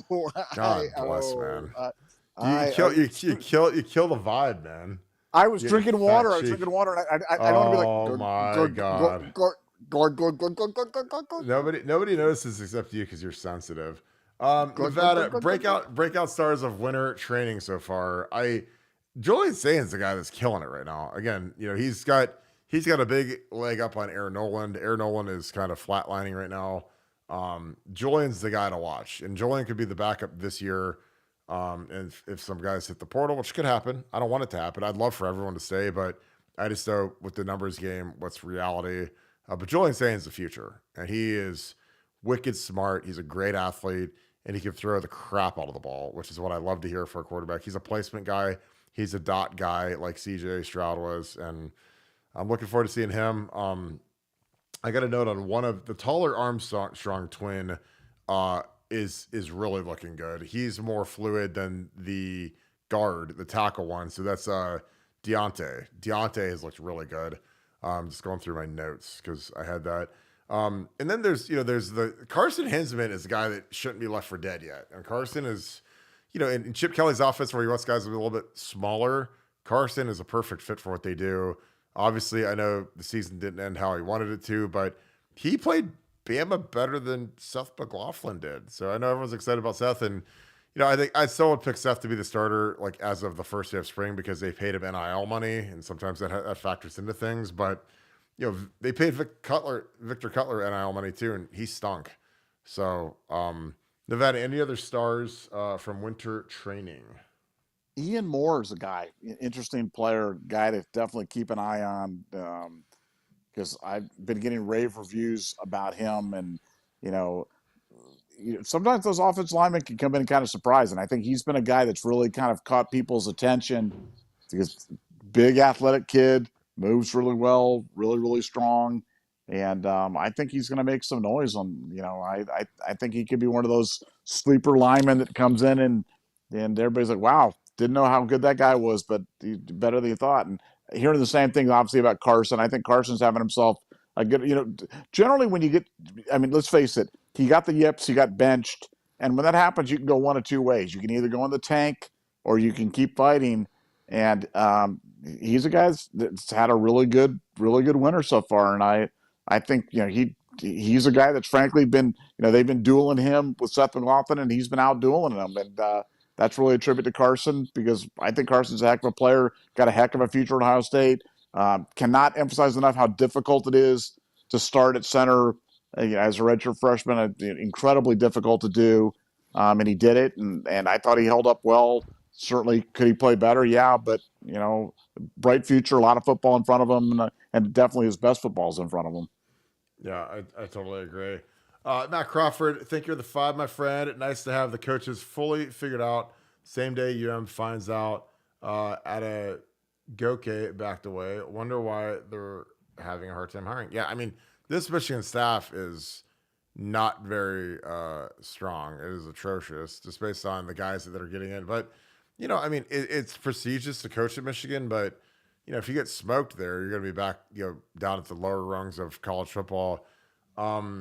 Nevada, your thoughts on Michigan? Because, I mean, their staff is very underwhelming. And again, Wink Martindale signing up there is insane to me. Like, it's just, he's like he sticks out like a sore thumb that he'd take a job there, but he did. And again, he grates people and he bounces around the NFL a lot. But your thoughts on Michigan staff? Well, look, what's going to happen to Michigan is an open secret right now in the coaching community, in the agent community. Everybody's in on it. Everybody knows. Everybody knows it's coming. It's just there is a difference of opinion about how bad it's going to be, but they know it's a Category 1 hurricane that's going to hit. It's just a question of how many people are going to die and how people are going to get washed away. So I think for staff guys, they're just they're being extra cautious, and the guys that they're getting are really kind of those last resort guys that don't have better options, guys that are like, hey, I'll coach here because I'm not sure I'm going to coach anywhere else. And when you're in that situation, you end up with kind of a hodgepodge staff, a staff that doesn't really have a lot of cohesion. Their staff is kind of nonsensical right now. Nothing about it. You don't look at it and kind of go, wow, that makes sense. Those pieces fit together. And Michigan's heading into hard times right now. It couldn't happen to a better, more arrogant bunch of guys. So I'm excited about it. Yeah, the funniest thing ever is I was just going through Football Scoop because they do a lot of the coaching hire stuff. Daryl Tapp, D-line coach for the Washington Commanders. His assistant D-line coach, Nevadabuck, your boy, Sheriff Floyd. Your boy. Yeah. Oh, yeah. I have a dream. He had a dream that he was going to be working for the Commanders as the assistant line coach, and he did. Yeah, he did. D. Sonny, what's up, brother? Appreciate you being in here all the time. What are people expecting from Sonny Styles this year? Is he still projected as a top 15 pick type of player? This is a big year for Sonny Styles. I mean, Sonny, I think, played where we needed him to play, but he was grossly out of position, I thought. Again, I had huge expectations for Sonny, but he's not a safety. He's got to play down in the box and play well linebacker. It'd be interesting to see how that fits with C.J. Hicks, Gabe Powers, the laundry list of guys that are in that room. Nigel Glover, obviously Cody Simon's going to be our starting Mike. But yeah, Sonny, he is a insane athlete. I mean, he had a 38-inch vertical. His goal is to hit 40 inches, which for a guy who's like 6'5" and 230, like that's like asinine. That's asinine, heights and explosion and speed. And, that's the only reason he could play safety last year is because he was so fast and he's so big. But I think you need to have him moving forward and not backward, have him attacking. Again, I think Sam linebacker of the slot is a great spot for him because he could rough up a small slot guy and be physical with him.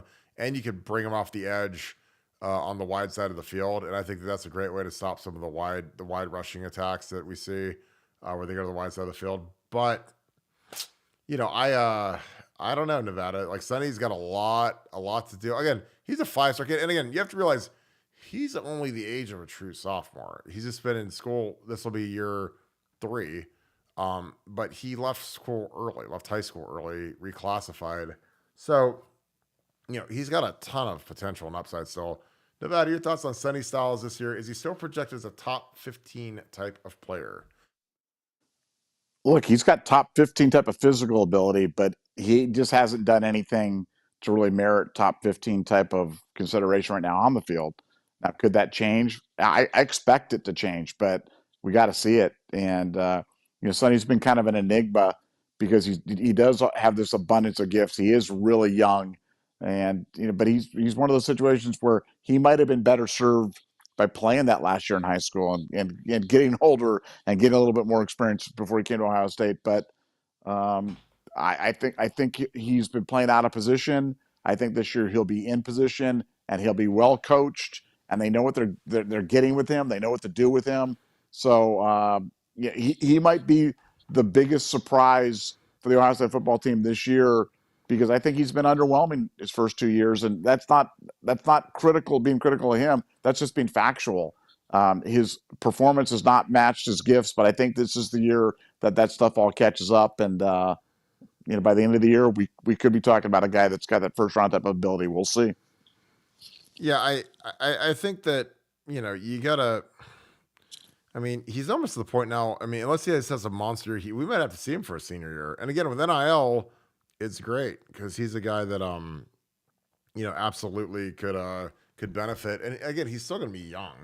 It's like Quinn Ewers. Like most people thought, oh, Quinn's going to reclassify so he can get to the NFL as a 20-year-old, but the NFL is no joke. Like people don't understand. Like the NFL is like.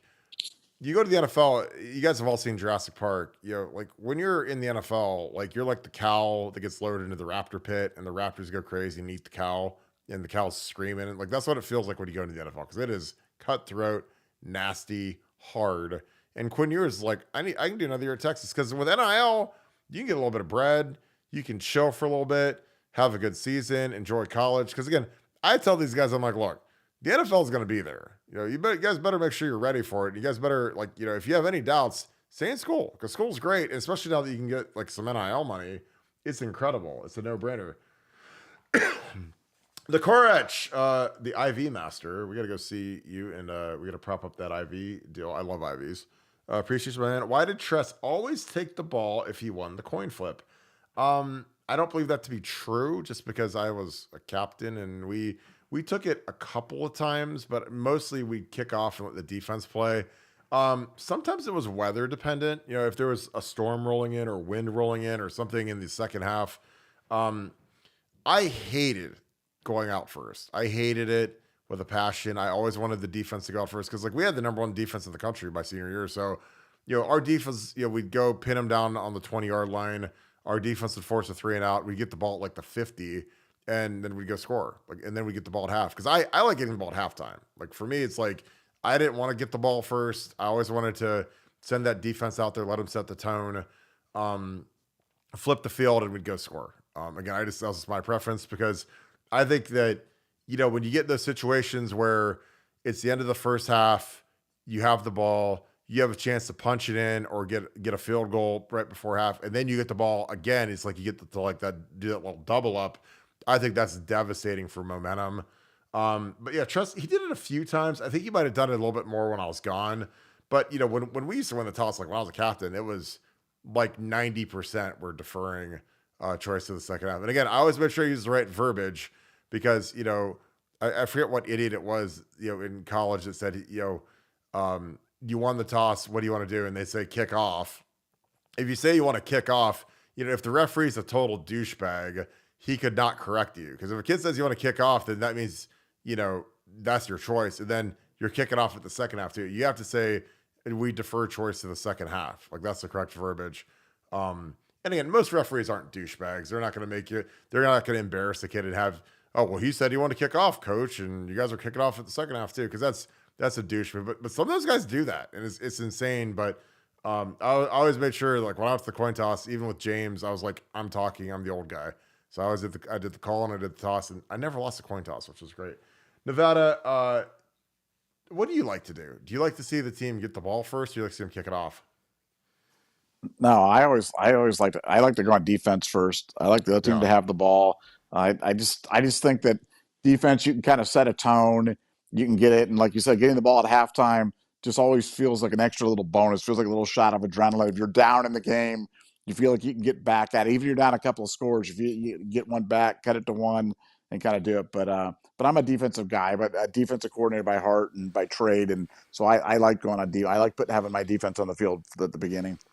Well, I think, and the other thing is that our stadium, like when the game first kicks off, is like as loud as it gets usually. And again, if it's late in the game and it's tight and we need the fans, it's great. But by default, at the very beginning of the game, the fans are always crazy loud. So why not put their offense out there, pin them down, inside the 20, and have our defense go out there with all that noise?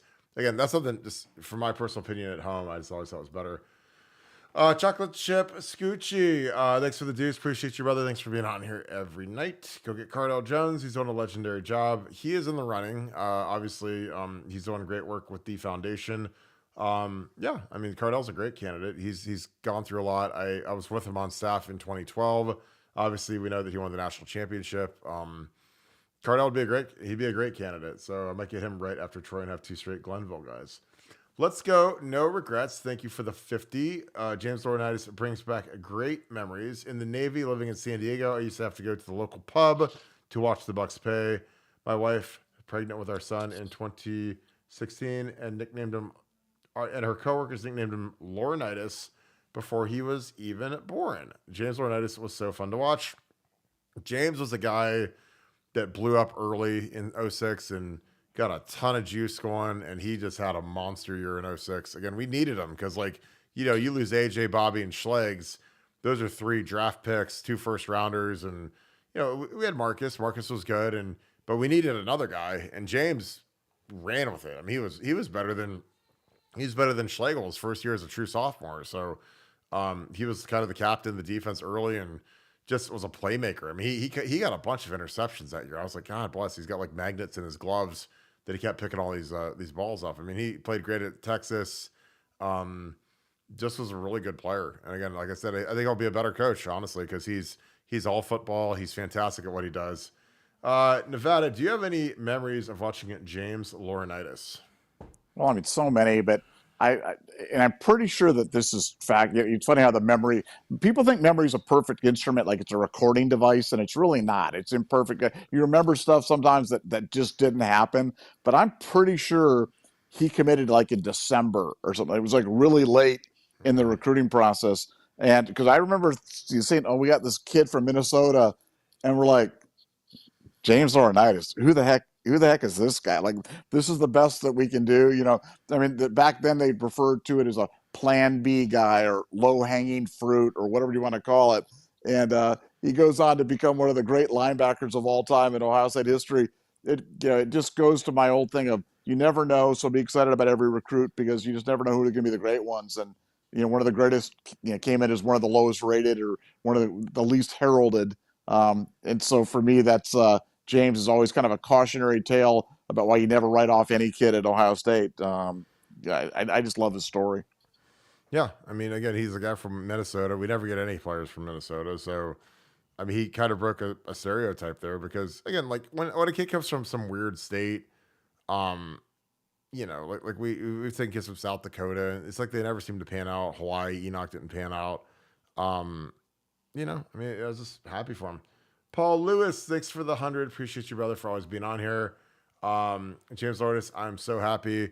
I might have to change your name to Jeremiah Javon Smith because I was able to unearth that because you asked me to get JJ's middle name. So there you go. But I appreciate you, my man. Thanks for always being on here. As always, appreciate you so much. Poohbeard12, the guy, the first guy in the history of Buckeye Scoop that would volunteer to give me a vasectomy, and he actually literally can do it. He is legit. So that is cool. Thanks for the 5. KB, what are you watching for when you watch film to prepare for the show? Is it any different than what you did when you're playing? It is a little different because usually I'm watching, like if I'm studying our offensive lineman, I'm watching Donnie Jackson, I'm watching Jimmy Simmons, I'm watching Carson, I'm watching Josh Fryer. Matt, obviously with Matt being gone, I'm not going to study him as much, but it's always neat to kind of see that. But I'm usually studying our guys where it's like when I was studying as a player, I was studying obviously whoever my opponent was. I would study the starting defensive end, obviously, and if there was any rotation. You always want to figure out if teams flip their ends because there's some teams like when you play Iowa, the guy that you play against is the guy you're playing the whole game. They don't flip their ends no matter what. But a lot of teams do. Ohio State does. And there's some guys that are better pass rushers on certain sides of the ball. Like J.J. Watt is much better versus a right tackle than a left tackle just because of his handedness. And he's the first guy to say that. I had dinner with J.J. and I was talking about that. And, again, it's no different than shooting a basketball. Like if you got in your driveway and you're right-handed dominant, if you go try to shoot left-handed, like shoot a free throw like this, like it's gonna be a little awkward and funky.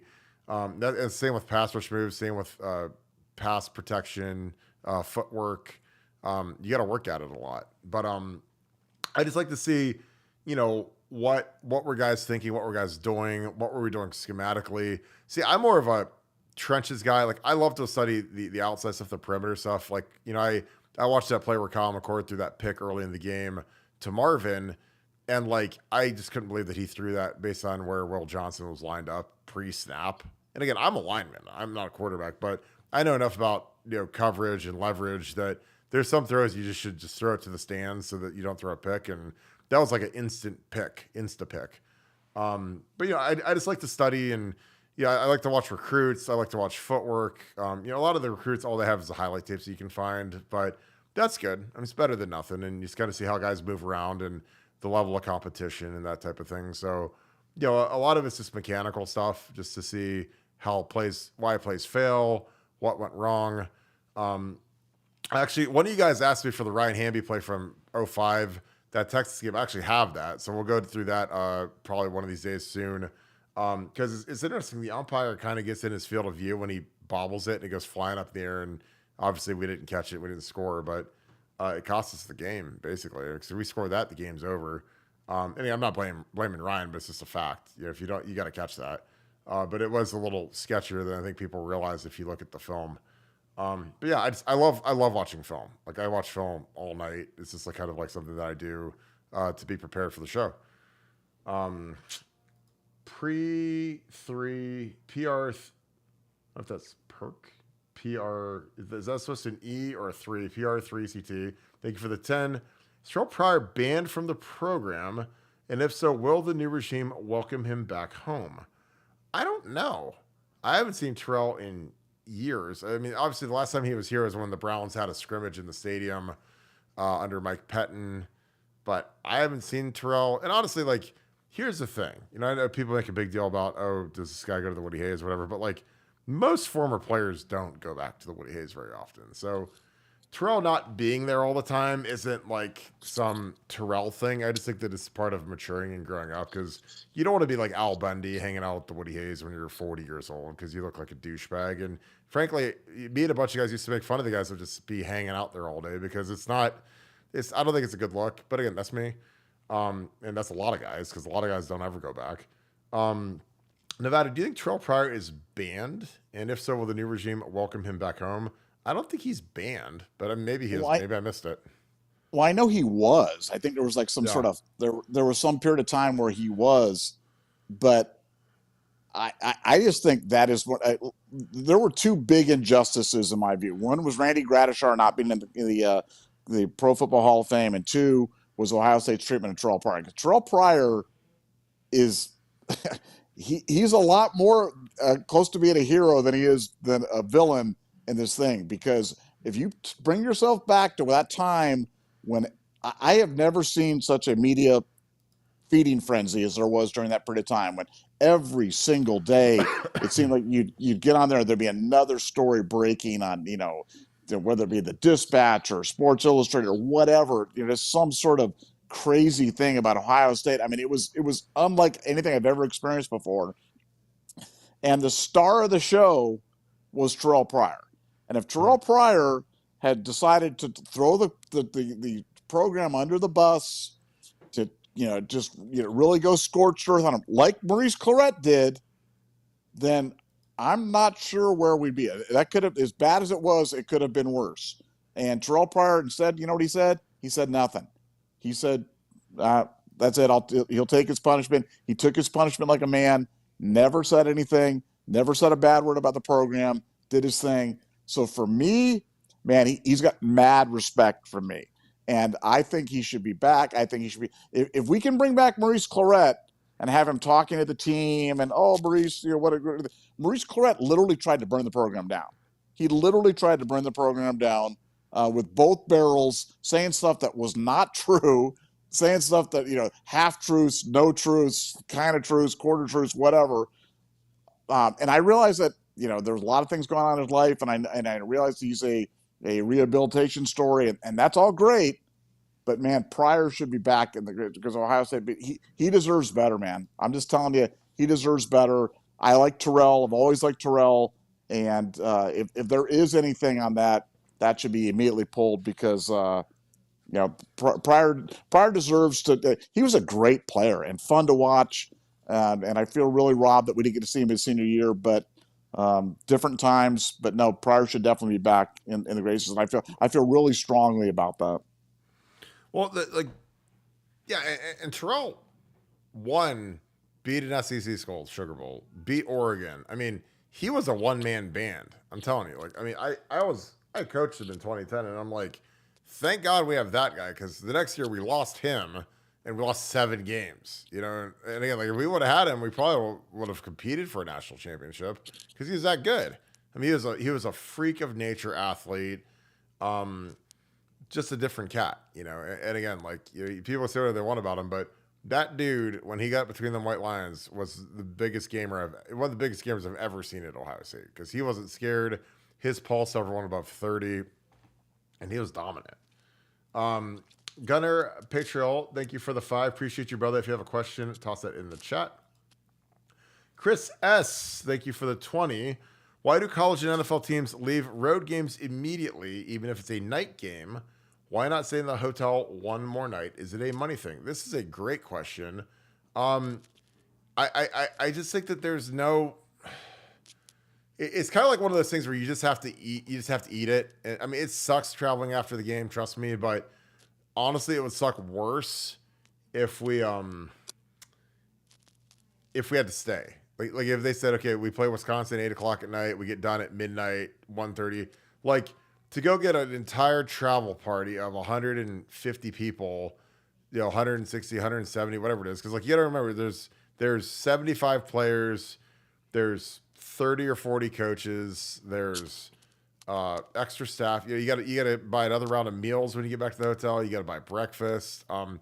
Obviously it would cost way more, but I just think that it's better just to bite the bullet and get home because I think the biggest thing, honestly, is that the coaches have to work the next day. When you're a coach, man, you're in that office at 8 a.m. the next day. So if you play Wisconsin and it's till midnight, at the latest you get in at 10. If it's you get home at 3 a.m. We got home at 4:30, play Iowa at night. Something, if we ever play a Pac-12 team at night, you're going to get home at 7 a.m.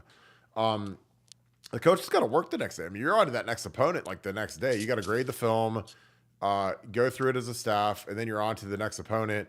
And then the players, if it's a really late road game, something that Urban did, something that Ryan does, is he'll give them Sunday off and they come in and work Monday.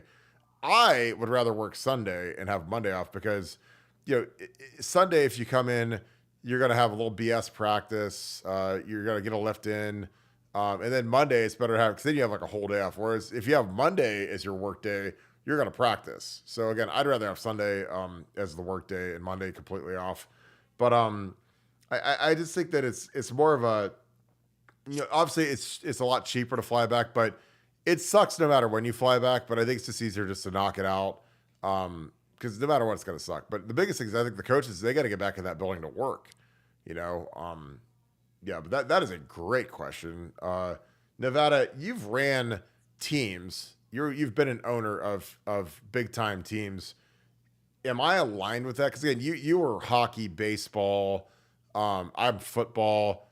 Obviously, those are way different sports, just because those guys are traveling constantly when they're playing 80 games or whatever. If they're hockey, or 100 and whatever for baseball. What are your thoughts on that? Yeah, definitely not expense. They just want to get home. And as you said, it's just various degrees of suckage. It's going to suck if you stay. Yep. It's going to suck if you go. So it's better just to kind of suck and get it over with and get everybody back home as quickly as possible. But it is a great question because there's no good answer. There's no perfect answer. Yeah. And your point about what happens when we play the former Pac-12 teams on a Saturday night. I mean, that adds a whole nother dimension now. You're playing in Washington, and that game's not going to kick off until 7:30 or whatever that's going to be. Yeah. You're not out there till midnight West Coast time, which is 3 a.m. East Coast time. I mean, now you've just injected a whole nother level of complexity into things. So it's going to be a thing to watch. You watch that travel hangover for teams coming from the West Coast back to the East Coast after playing late on Saturday night. That's going to be something. Yeah, and like something for me is like I played Washington my senior year. Like we played out at Washington, and that flight felt like it took like 7 hours. I mean, it was like I took like 2 naps and kept waking up. And I was like, we're still not here yet, because when you're in the Big Ten, it's like fly to Iowa a couple hours, Wisconsin a couple hours, like Michigan. But yeah, it's almost like if they do something that's not a noon kick, it would have to be a 3:30 kick. Like if Ohio State plays out at Washington or plays out at Oregon, like it's got to be a 3:30 kick so these guys can get home. You can't make it a night game. Now, they could, if we go to Alston, make it a night game, because obviously everybody in the world wants that to be a night game, but you'd almost have to schedule a bye the next week. It's almost like in the NFL when these teams have to go play in London, like the 49ers going to have to play in London. It's like they almost always give them a bye week the next week, because it's going to take them, 14 hours to fly home after the game, and it's just terrible. So, but again, that is why I love this thing, because you guys bring some awesome questions, and that's one I've never been asked that question. And again, I will say the funniest thing ever is when we beat Notre Dame in 2005. This is classic Gene Smith, because again, you guys think we come off the top rope on Gene. This is all of us coming off the top rope on Gene. We beat the Notre Dame Fighting Irish, Charlie Weiss, Brady Quinn. One of the greatest games in Ohio State history. Again, that you guys all love to talk about because of the Laura Quinn, Hawk, Brady Quinn, AJ Hawk, like little triangle that was going on. And we whooped them. And, Charlie Harris is such a douchebag. People love that game. We beat those guys, and, we get done. It's like the evening at 6, 7 o'clock in the desert, whatever. And we had to fly home right after the game. Like, that was the craziest thing I've ever seen in my life. Because, like, when we beat Kansas State the year before, or excuse me, in 2003, we spent the night. When we won the Alamo Bowl and beat Oklahoma State, we spent the night. Everybody flew back the next morning. Like, that game, which was the funnest bowl game I ever played in because we won, we flew back right after the game. And I'm like, dude, we're in Scottsdale. We just beat Notre Dame, and we got to go get on the plane right now. Like, in what universe would that work? Our parents are all out there. Our families are out there. Hey, where were we getting dinner at? Hey, do we get to hang out? Do we get to have some beers? Nope. We got to fly home right now. And that was, you want to talk about some players that were hot. That was it. Sean Rollins, thank you for the 20 Thanks for being a Scoop Ultra member. On the front page, I assume you mean our YouTube. Go to youtube.com/Buckeye Scoop. You'll see perks. It says subscribe to be an Ultra member. Salute to all the service members. Appreciate you, Sean, for explaining that. I get that a lot. I usually I put a link right into our bio of these episodes, so you can click on it if you guys want to join Scoop Ultra. We're record breaking right now. Appreciate you guys taking care of our service folks. Appreciate you. Devin, what is up, brother? I apologize. Devin had an issue with YouTube where it looked like they charged him and then his super chat didn't pop up. So I apologize, my friend. Again, we have nothing to do with any of the payments on YouTube. I wish we did, because YouTube obviously is a gargantuan monster, but this is not our platform the way that BuckeyeScoop.com is. So I apologize for that. Oh, thank you for the 50. Devin, Ohio 7715. What's up, Scoop family? Thank you to Kirk in Nevada for your dedication to what you do. It shows. Shout out to my family in the chat. You know who you are. That's Tora, because you guys are on my group chat, and we probably have, we literally have a group chat where we're like teenage girls. It's like 1,000 chats a day, GIFs, videos, funny comments. It's always a blast. Love the JL hire. Natty 2024. Here we come. OH Nevada. IO. Yeah, I appreciate you. And, Devin, you got to get that Oregon trip organized for some of these people. I don't think I'm going to be able to go because I have to podcast, because I got to, if I don't podcast after that Oregon game, there's people are going to have pitchforks and knives and torches outside my house. Because, I take one day off out of 60 and people are about ready to kill me. So, but I appreciate you, brother. You are the absolute best. You and my boy Akeem, Treasure the Torah, holding it down. You guys are the Wrench brothers, and I love that. Jeremy Moreland, thank you for the 5. Sorry, I'm shocked. I had no clue about our building. I assumed we had the top facilities in the country. What is the cause that we are lacking? Well, I just don't think Gene Smith is a champion for football the way he needs to be. Again, because here's the thing. This is not my opinion. I do not care. I do not work there. I do not go there. I work all day, all night. I don't have time to go hang out at the Woody Hayes and chill. So, but I have people in the Woody Hayes that they literally did a study where they compared us. We were like last in the Big Ten. Pantone Voltolini. It was like literally the new facilities, new upgrades, money spent, perks. So this wasn't like just a guess, but again, it's one of those things where, they're like, hey, we got to get some new stuff done. And again, I get it. I mean, dude, I think that, you shouldn't have to, hide your facility or be like, oh, well, maybe we'll get a new one. Like, cause you're bringing in kids from Georgia, Florida, Texas, California, and they go to A&M, they go to Tennessee, they go to Georgia's new building, which is awesome. They go to Michigan, and like, we're last against the Big Dogs, but we're like last versus a lot of Big Ten schools in terms of new upgrades. So again, this wasn't like some fandango thing. So again, I just think that that's been something where Gene's failed miserably. And again, I would champion that and say, look, guys, these guys are paying the bills, and let's go. You could go build another boathouse, you can go build all this other trash, but take care of the guys that take care of you. Ooh, boy, here we go. Beach Buck for the 5. Biggest bunny choke in big game. Hamby versus Texas. Gent versus UM, or another one. Nevada, do you know the Gent versus UM one? I'm not sure I know that one. Yeah, I don't think that's like a big. The Hamby was kind of very, very bad. Hamby's was awful.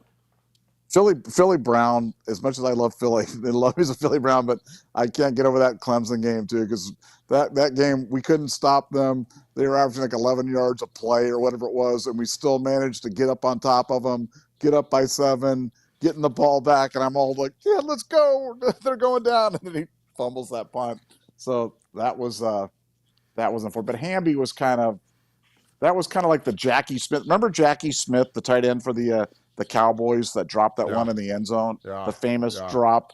I mean, boy, he was a great tight end, but he was always known as the guy that dropped that ball. And that's kind of like Jack Dundee in the best of times. So it just haunts you and you never get past it. But I think Hamby's got to be number 1. Yeah, absolutely. Oh, this is great. Josh Dillon, thank you for the 5, brother. Bolts game and Buckeye Scoop at the same time. Yes, please. OH, Nevada. I-O. See, you guys don't realize, like, me and Nevada are low-key, like, monster hockey people. Like, fans. Like, we love hockey. And, again, Tampa is really, really good. I mean, I know that they've got, they're getting a little long in the tooth, but they're formidable. And I would give, the way that the Blue Jackets are cleaning house right now, I would literally give John Cooper the entire franchise, I think, at this point, let him run everything, because he is as good of a coach as there is. And I love the Kucherov Stanley Cup AVI. That's awesome. And Victor Hedman is a monster. God. Paul Lewis, thanks for the 20. Appreciate you, man. You have permission to change my name to Javon. Hey, man, we're the Scoop. People are like, what's JJ mean? Jeremiah Javon. So when he makes big plays, that's what I'm going to call him, Jeremiah Javon. I'm not going to say JJ because that's what everyone else is going to say. But yeah, I absolutely, I love it, my man. I appreciate you so much. And I was glad we were able to find that out for you, because I had to make one call, and then he made a call, and then I got it back. And again, that's why we're the Scoop, baby. Donald and Karen Rosbeck, thank you for the Scoop Ultra member. Thank you for being the 5. This is great, and we're going to do this at some point. You should have Tora, who's Akeem, and Ohio 7715, who's Devin, on the show. OH, Nevada. I-O. I don't know if me and Nevada would be allowed on the show if we let those two on, because we talk every night. I mean, Tora calls me every night, and we go through the show, download some stuff, cut it up. So every night, and our group chat is always blinking. There's always new text. So it's awesome. Again, that's the thing that's awesome about this show, is we've met great people. We've got people that show up here every night. They enjoy the content. It means a lot to people. So we put a lot of work into this thing, because, people, they enjoy kicking it with us. Like you guys, again, it's like I always say to you guys, this is a big night and a big show because you guys make it one. And again, I feel the energy because you guys bring it. You guys bring awesome questions. And frankly, it's stuff that I've never been asked. It's stuff that I've never been scripted. I would never have thought of. And I love answering that. I love thinking about it. I love getting Nevadabuck's answer on it. You know, something like, why do you not spend the night and fly back the next day? Because again, that's a real question. But again, it sucks, man. I'm telling you, there's nothing worse than that flight home, especially, I mean, we've lost or been sore or, I tore my knee. I mean, I used to, full disclosure, and again, if there's little kids, do not advise this, but pre 9/11, or not pre 9/11, yeah, pre 9. No, I mean, well, we had our own charter, so I don't seek a little thing of hooch on the plane, man, because like all I want to do is fall asleep. So I'd ask the stewardess, they'd actually have like Cokes for us on Diet Cokes and stuff post game, pre-game. No soft drinks. Post game, give me a couple Diet Cokes, give me a little bit of that hooch, take a big shot of that, pass out because your body is absolutely wrecked. You're dehydrated. You feel like trash. So all I want to do is try to fall asleep, especially when we have one of those 4-hour flights home. Oh my God, kill me now. Thank God for the charter because you can't get that through TSA, but it made flying a lot easier because flying after a football game when you're dehydrated, cramping. I had a broken foot in 05. So the hardest part about playing with a broken bone in your foot is that they would inject it with Toradol, which is a painkiller. And like, I always tell people it's like robbing Peter to pay Paul. Cause like your broken foot, like I had fractured fifth metatarsal. It hurt like hell all week. And I couldn't wait to get to game day where they'd inject me with painkiller so I could play and it wouldn't hurt. But then when that stuff wears off, man, it is terrible, awful. So thank God for Crown Royal and Tylenol 800s because, man, that got me through some of those flights because it hurt. I'm like throbbing, aggressive pain.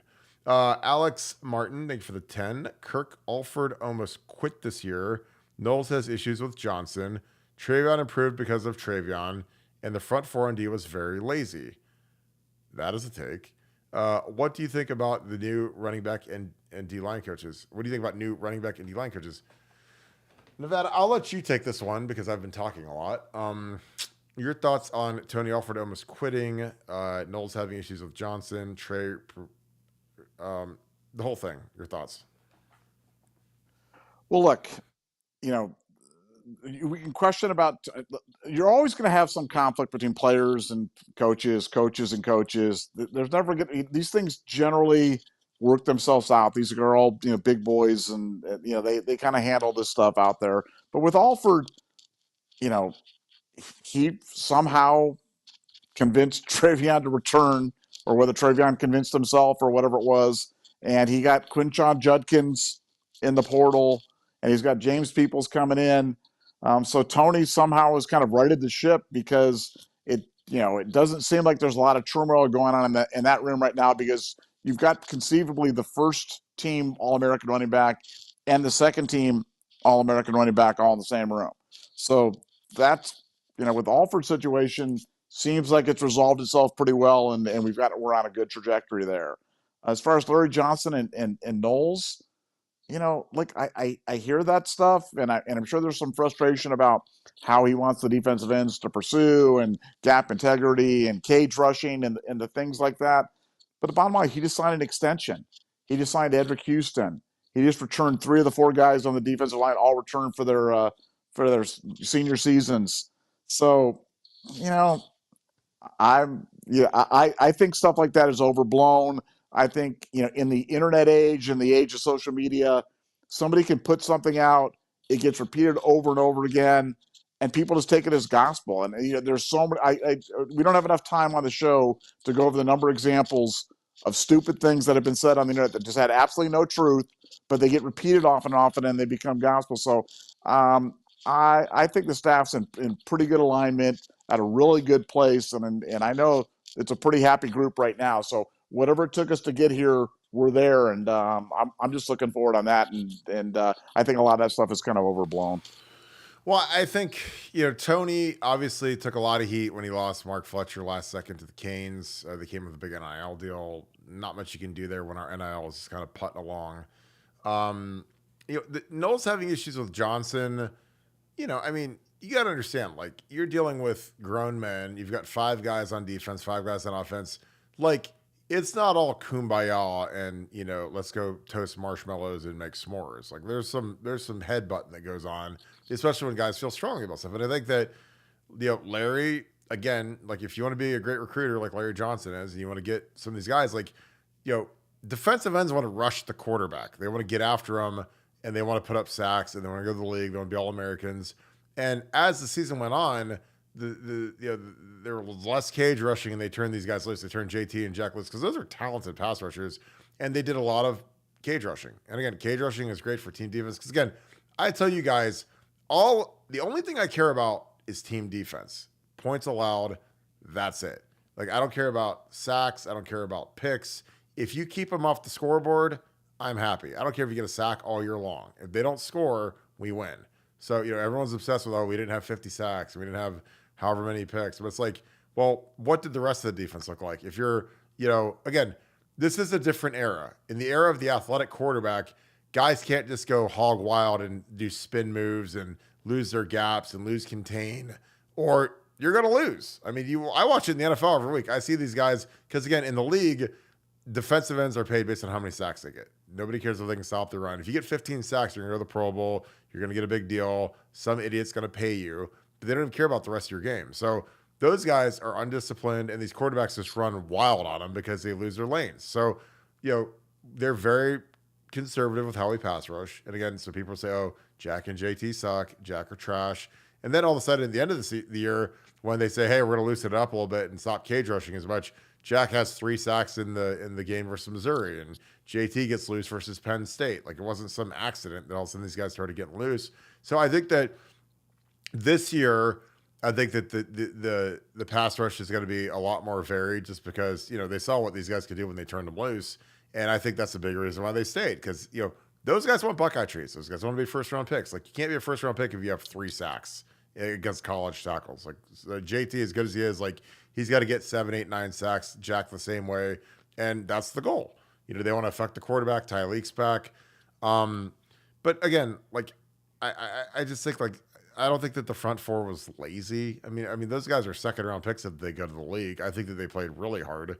Like, Jack Sawyer plays really hard, and so does JT. So, and Tyleek's a big dude, so he gets a little lazy sometimes because he's so heavy. But every big fat guy in the NFL gets lazy too. I watched Chris Jones take plays off in the Super Bowl. So if he can do it, and he's one of the top 3 defensive tackles in the NFL, then anybody can do it.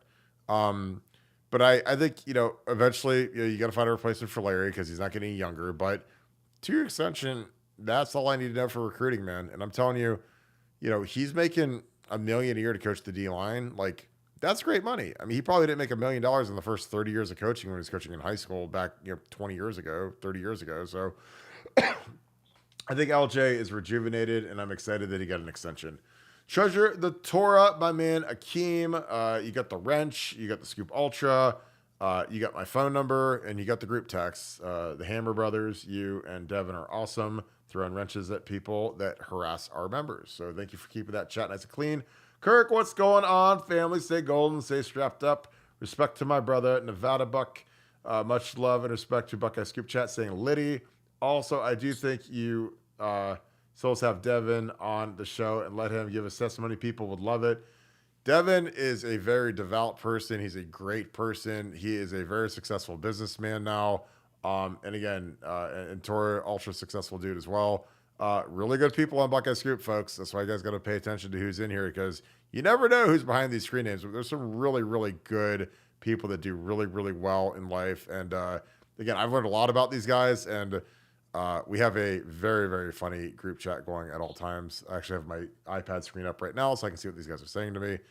So it's really a nice little program. So I appreciate you, Akeem. You're the best, Nevada. I'll do the OH. You didn't put the OH. I'll say OH. IO. And yeah, and you need to have the Wrench Brothers on the show for sure. And then I'll take the wrench and I'll just be on the chat and I'll just be banning everybody left and right on there. Oh God, you'd be amazing at that.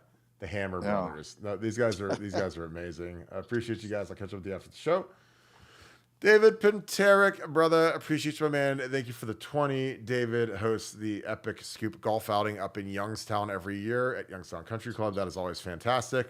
David, is the best race car driver by far on the program. He drives really, really fast, and his car is in uh, it's in the new Forza. So they literally took one of his cars and they put it in Forza, which is amazing. Talk about goals. So I appreciate you, brother. Say hi to Janet. I hope you guys had a great Valentine's Day. Beach Buck, thank you for the 5. Seems ESPN is locking down CSP games. 2 games in Georgia, '07 LSU home game. Hard to win, but all in the South. Thoughts? Yeah, I don't know. Like I hate that we always have to go south for championship games where it seems like we're always in Atlanta and New Orleans. That's why I'm really intrigued by the fact that you know Jimmy Haslam wants to build a dome in Cleveland. I think that would be awesome for hosting a potential playoff game, just because it's up north, but it is a dome, so that'd be comfortable for the poor souls in the South that can't handle the chilly cold of December Ohio games. Nevada, your thoughts on ESPN seemingly always bringing these games down to the South?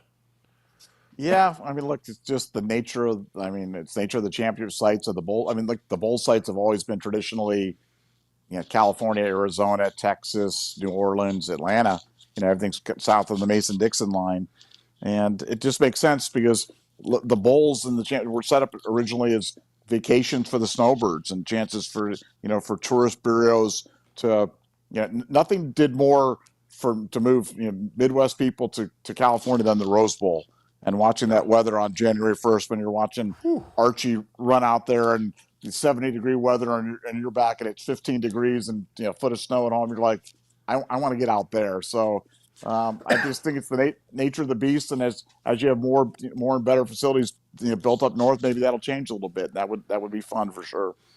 No, I totally agree. Again, when I was with the 49ers in December of '09, and like I remember walking out of the facility on Christmas, and it was shorts, t-shirt, gorgeous weather, and I was like, God, I can't believe this is the same planet as when I'm in Ohio and I'm freezing. But I do love the cold. I worked out in my garage today with the garage open, and I like being a little chilly. It's nice.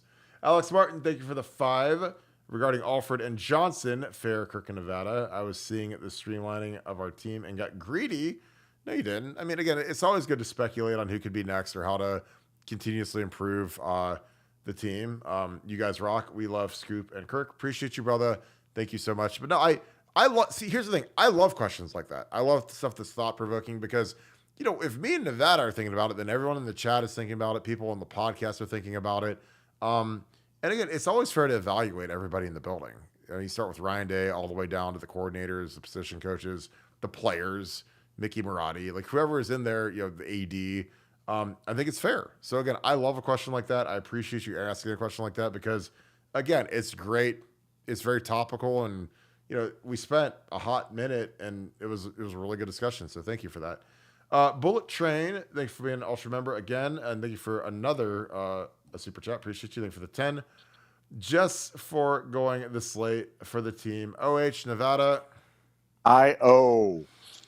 Yeah, but I mean, like, it's just a natural show. I mean, you guys, again, it's a big show because you guys made it one. I mean, we still got a ton of people watching it right now. The chat is going crazy, and it's fun. So we appreciate you, brother. Nevada, I think we can wrap this thing up. We've had a nice, just across 2 hours, so it was a really nice show. Appreciate you guys tuning in. Nevada, final thoughts. I mean, dream staff.